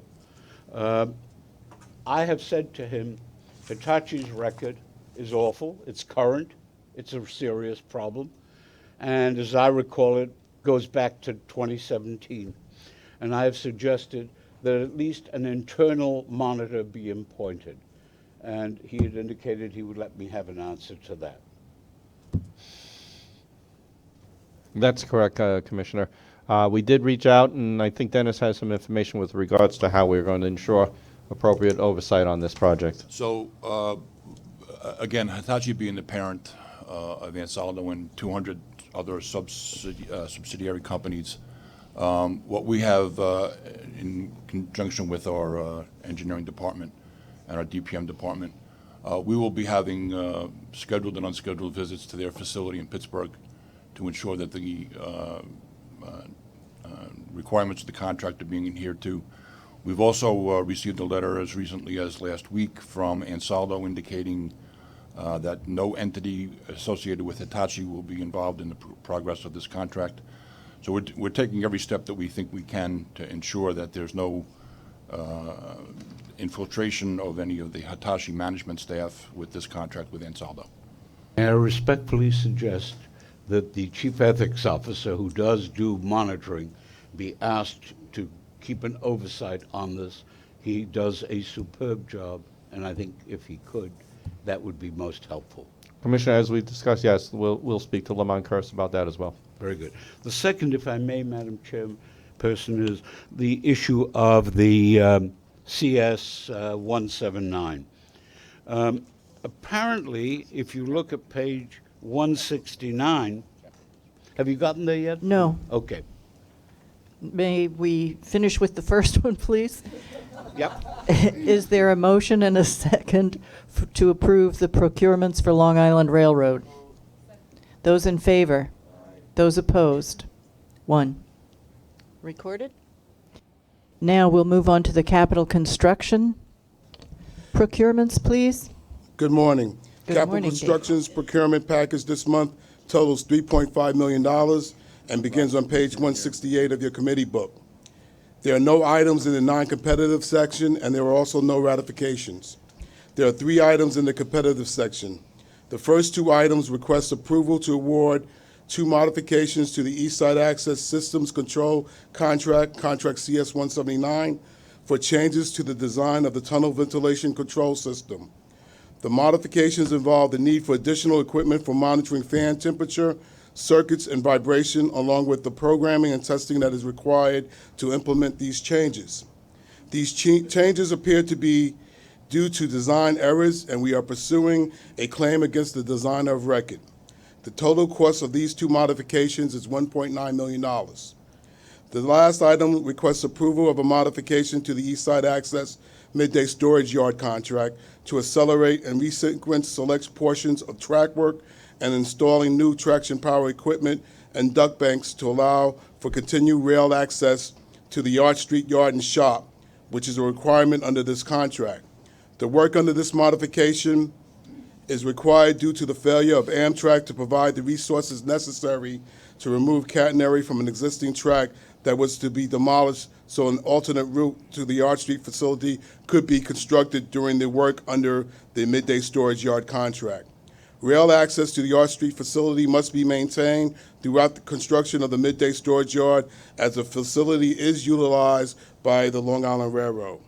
This modification creates an alternative route for access to the facility, which does not require the removal of wires by Amtrak resources. The total value of this modification is $1.6 million. These items are submitted for your consideration and vote. Yes. Turning to page 169. Apparently, $2 million of modification with respect to CS 179 are caused or may have been caused as the result quote, of design errors or omissions on the part of GEC and have been referred to the project's cost recovery panel as such, period, unquote. I'd like to know what that is, where it goes, and why GEC is continued in any work pending the outcome of that investigation. Okay, I'll let Mr. Iceland answer, but GEC is the general engineering consultant. They are the designers of record of the East Side Access Project. It's a joint venture of several of our MTA's most frequently used design consultants. But we do have a process for identifying and trying to recover for design errors. Evan? Sure. So for every change order that comes to place on East Side Access, we review it and make an initial determination as whether we think it is a result of an error and omission.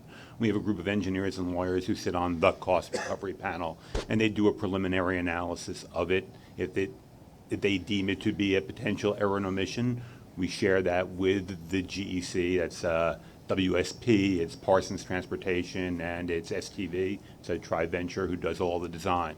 We give them an opportunity to tell us why they think it's not, and we review that, and then we file a claim with them and their carrier, and we pursue that on a regular basis. It's sort of we're working on it. We've done one before. We've brought them to you before. We're on a new cycle now.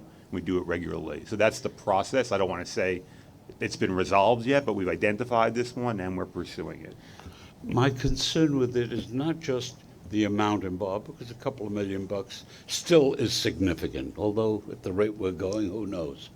But the question I have is really that the process be one that makes clear to those who are our designers and our architects and engineers that this is something we take very seriously, and that it is a process, and I accept your assurance any day, that it is one that has an end date, that if there's wrong, there is recompense to the MTA, in this case to the extent of some $2 million. We are pursuing it aggressively. Aggressively. And just for a point of clarification, Commissioner, we have recovered significant amount of money so far, right, Evan? Yes, we have. This is not the first dance with the GEC. We had a group of claims, a couple hundred of them previously, that we resolved, and we're trying to do it now on a more regular basis. So every time every 2 weeks actually, we take another group of these if we see them, and we notify the GEC. You now scare me even more in terms of the multiplicity of such claims. So let me just say that this project has been going on, as you well know, for a long time. And I know that's what's bothering me. We've identified a number of potential errors and omissions that we seek to recover from. There's a program. I have no question as to your diligence, all right? My question is, why? Why are people who we select, who supposedly have a great reputation, who supposedly do great work, constantly screwing up? That's an answer I can't give you. So there's no magic answer to that. Look, this is a longer conversation that requires people who really understand the complexity of some of these railroad systems, honestly, because that's where the errors are taking place. You're talking about taking, for example, this particular set of mods. You're talking about how the circuit breakers were arranged for communication to be given to a series of control centers. Now, I'm not, in no way am I minimizing the significance of that, because it is significant, but this is down in frequently you have complexities vis-a-vis the standards in the trade, the direction that is given on particular systems and how they are to be connected and interwoven. We have 29 separate systems and 4 separate control areas that all have to be connected. So I would like to say, if we really want to get into this, we should sit down with some professionals and evaluate, to your satisfaction, how this compares to the frequency of similar errors in similar mega projects. It's not a matter of just people screwing up and not showing up for work. Putting aside the issue of the number of errors, I'd like to tell you that I think the process you're using has been quite successful in resolving a lot of these issues on a more timely basis than I've seen for some time. So I appreciate the effort that you're making. And I just want to say, for the committee's clarities, I'm going to continue to bring you mods that are painful and cost money, because resolving these issues is the way that we assure our schedule doesn't get killed, right? So making sure that we are investing the money in fixing the errors which have held up elements of the systems. Now that we are in full-on systems testing, we need to resolve all those issues, get the redesign done, and get the work going forward. So you're going to keep seeing some of these, as painful as it is, in the months to come. Any additional questions?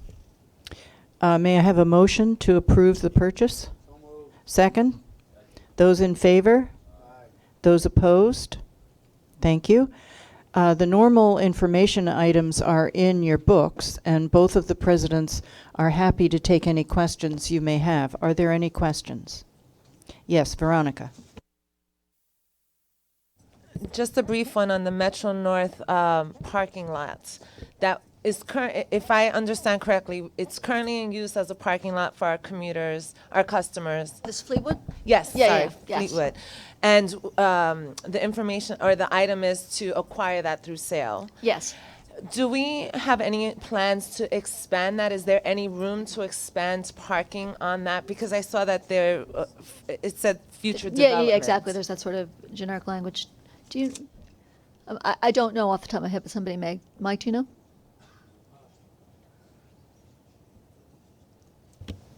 No current plans to expand there, but we want to see what opportunities there may be with future development. Anything else?